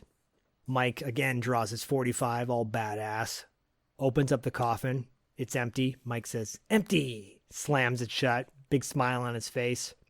Suddenly, the divider between them, the little window, like a steel window, goes up to keep them separated now. Like Kemi closes the window, basically. Cut to Reggie looking at Kemi and going, hey, babe, you could have run, but thanks for sticking with us. And then he's looking at her, and she's like kind of looking at him, but not saying a whole lot. But not saying anything, actually. And he goes, I've been thinking about us. And she's like playing with her hair. But as he says that, she pulls a big chunk of her hair out of her head. And he freaks out. Yeah, because it's a giant. I mean, it's a massive piece of just skin just ripped away. And that image is burned into my brain from the first time watching this movie. That image was devastating to me as a kid because I was so happy. I'm like, they did it. They got away. Oh, no, don't do what you're about to do. But they do it. Cut to the exterior of the hearse. You see it swerving around. Reggie's screaming. Mike and Liz in the back of the hearse look at each other while they hear the screaming go on. Suddenly the hearse stops. I like that you don't see what happens to Reggie right there. He, like, after the hearse stops, there's like a beat, and the Mike and Liz are kind of looking around. Then all of a sudden Reggie, appears at the back window, and he's so fucked up, and it's a little bit of a jump scare, but it's just, he's so messed up. And at this point, I mean, you're like, my God, is he dead? I mean, if this is the last movie you watch, my takeaway is that, yeah, he is dead. Yeah, his face is all carved up from looking like something just like scratched the shit out of his face. Yeah. He's saying like, help me, and then kind of flails off to the side of the road where he's looks dead on the side of the road. Yeah. Mike yells out, Reggie! The car drives off. You see an exterior shot of the hearse driving off and Reggie on the side of the road, not moving, probably dead. Yeah. And then Mike grabs Liz and pulls her close, and he's like, listen to me. This is not happening. We're going to wake up. It's a dream. And Liz goes, it's only a dream. And then suddenly the window compartment that was closed earlier slams open. It's the tall man who's now missing a section of his head where the hair was pulled away. Yeah, from same as Kemi, yeah. So Liz goes, it's only a dream. And the tall man goes, no, it's not. And then right after that happens, two hands crash through the back of the hearse, pulling Liz and Mike out. Yeah. Which we later find out in part 3 is Reggie. Oh, okay. So is that how it goes? So Reggie pulled them out in part. Okay. And so is it the same? Is Liz in part 3 as well? She is, and then she gets killed, I believe. Okay. I'm trying to remember. I it's been a while. I haven't seen that movie in over a decade, but I'm pretty sure she gets killed. Yeah, I don't remember her really being in it. For me, I remember mostly Reggie, the African-American girls. I think one of them dies. But then I don't really remember like how they sort of fight back against the tall man. And there's another little kid in that one, and he's not a very good actor. He's kind of annoying to me, but okay. Yeah. Regardless of that, they get pulled out of the window. Camera goes to black. Cue the theme song to Phantasm, end credits, written and directed by Don Coscarelli. Yeah, Phantasm II, the end. Yeah, dude. What a great movie, man. And you're right. Like, if this is all you ever see, you could go back and, rewatch part 1. You don't have to go forward with part 3 or anything like that. This is weirdly, there aren't too many movies. I guess Aliens is another one, like a sequel that can kind of stand on its own. You don't really... That's good example. Yeah, you don't really need to watch the one prior, but if you do, it'll add more to what you're viewing. I can't really talk about 3 or on because I haven't seen them in forever, but yeah. I do remember enjoying 3 a lot. So I would like to rewatch it, and obviously we will watch all of them at some point, but to keep the discussion, the final discussion, just to part 2. Yeah. Great world building. The movie, like I said multiple times, is so economical in the best ways possible by a master craftsman of low budget film. He knows exactly what to put on screen, exactly what not to put on screen. Like, we never needed to see Aunt Martha or Reggie's wife or daughter. We didn't need to see them. You know what I mean? Like, it worked perfectly the way it was. And then this movie just kicked off into what it was. It's a horror adventure, a horror fantasy fairy tale movie. It's a movie that very few films exist like this movie. And it's very unique in that regard. And I'm sure by this point, everyone has seen it that's listening to this episode. But if you haven't, go check it out. If you haven't seen it in a while, go revisit it. I gotta say, I love James LeGros. He's my Michael. Personally, I like him better than Michael Baldwin. But, I don't think Michael Baldwin's like a bad actor. It's just James LeGros, like you said at the beginning, he has more of that leading man look to him, And this movie fucking rocks, dude. It's great.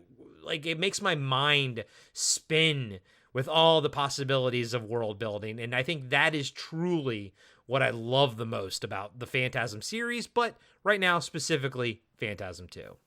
Yeah, not to harp on Michael Baldwin at all. In fact, I love him in the first Phantasm movie. I think that he's a really good child actor.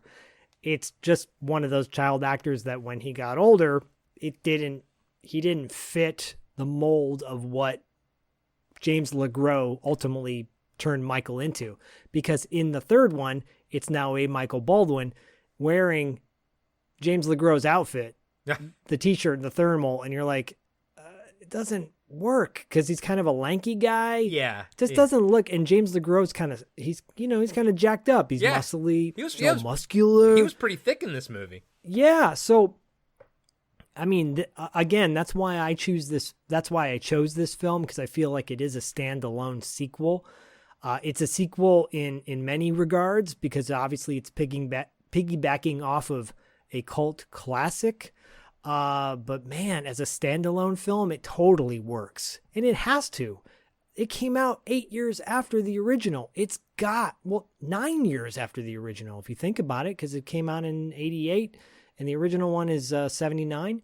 So it's got to be a film that can stand on its own two legs. It's got an entirely new audience, Not that many movies take a break that long, especially nowadays, to drop a sequel, right? I think the original Alien and Aliens, I think there might be a similar time break in between those two. Yeah. Maybe that's why I'm always comparing the two, like going, oh, this is the Aliens of horror films to me. Yeah, it is. I think it's very apt. And it's got its independent conventions where you feel like it's still an indie movie with a big budget, and which also feels badass because you're like, that's what you hope for. Like, man, if they just got a little bit more money to fix that CGI, or if they had a little bit more money to recast this part, what could they have done? Well, you're seeing it with this one. And, I hope I did a service to it and breaking it down. I love all the tidbits that you brought up, and damn, everyone listening, I hope this was as good of a ride for you as it was for us, because it was one hell of a ride in that sweet Hemikuda. And for me, this movie ends the series. Reggie didn't die. Michael and Liz get pulled out by Reggie, and the story continues in another direction. Not Phantasm 3, personally. I have my own world building that I did with my action figures. And by the way, McFarlane put all those horror action figures out, right? He released a tall man with little dwarf at one point. I'm like, man, I wish they had made a Reggie and Mike action figures. Those would have been so badass. Yeah, it makes you wonder if maybe they didn't get the license or something for it. But yeah, dude, I'm with you, man. Everything you said, it's a great fucking movie. So, guys and gals, hope you all enjoyed this ride as much as we did. If you want more of this kind of goodness, then go check out the Carpenter Factor on our Patreon page. Like Zach said, we are about halfway. Well, we're more than halfway through John Carpenter's stuff right now, his filmography, and we have pretty much an entire year more to go through it. This month, by the time you listen to this, I think the following week we will be dropping the They Live episode. I've already edited it and queued it up and everything. I just forgot which day I made it for. And then next month we'll be diving into the lesser Carpenter stuff like Memoirs of an Invisible Man. But I'm still excited. I'm still excited to see the movie. I'm still excited about the discussion that we are going to have. So check that out. We are on patreon.com/podcastingafterdark. That's patreon.com/podcastingafterdark. I am also excited for Martial Arts Madness at $2 late fee in March. Can you tee that up for us, buddy? What's going on with Martial Arts Madness? And why did you make it so hard for me to say? Martial Arts Madness. Harley Davidson and the Marlboro Man. Marlboro. Yeah, so we normally are a every other week podcast all over at $2 late fee. Every 2 weeks we drop a new episode. But in March, for Martial Art Madness, we're dropping not 1, not 2, not 3, but 4 packed episodes of $2 late fee. 3 interviews. Our 100th episode is coming up. We are dropping our 100th episode. I believe it'll be the 2nd episode of March. Very special stuff. I don't want to give it all away. If you're a patron, you'll know ahead of time what we're doing for the month of March. But I've already recorded one of the interviews with Dustin, and we've got, oh man, all I'm going to say is tune in to $2 late fee in March. We've got a fully stacked month. We're firing on all cylinders, and again, if you're a patron, you'll know ahead of time who some of our guests are, because if you become a patron for $2 late fee, you get to ask the questions to the guests. Corey is a patron, and many of you listening are patrons, but if you want to be a patron, go to patreon.com/$2 late fee to sign up and be a part of the martial arts fun. We've also got some cool merchandise that's going to be coming out exclusively courtesy of Preserved Dragons. Martin Go is an amazing artist, and he did some exclusive stuff for $2 late fee for the month of March. And, as we always say, we all have Patreons, every podcast has a Patreon and everything. A free way to help out every podcast that you listen to, leave a 5-star review on Apple Podcasts. Leave one for us, leave one for $2 late fee, leave one for whatever podcasts you listen to.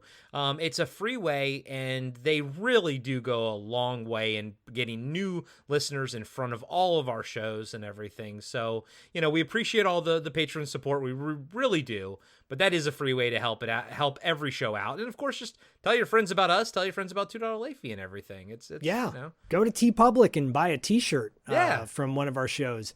We've got great designs. However you can support us, even writing messages on Instagram. Everybody who's written messages to us talking about the stuff they enjoy, thank you guys. Thank you for all the support, the continued support. We love you all. You know that. And without you guys, we'd be just talking to ourselves, which would be totally fine. But thank you for listening and being a part of the fun. Yes. Everything you just said, I reiterate all of it. And as always, we'll get you on the dark side, boy.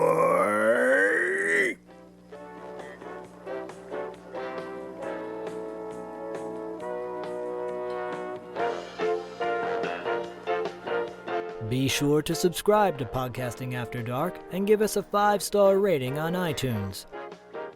Support Podcasting After Dark on Patreon. Follow us on Instagram and Facebook at Podcasting After Dark. And visit us next time for another installment of Podcasting After Dark with Corey Stevenson and Zach Schaefer.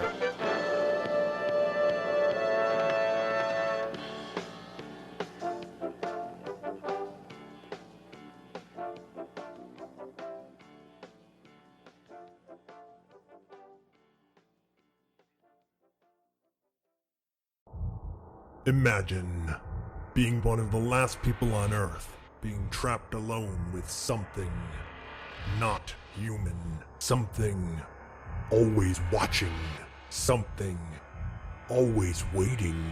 What would you do? Where would you run? Where would you hide if you were haunted for 7 winters alone?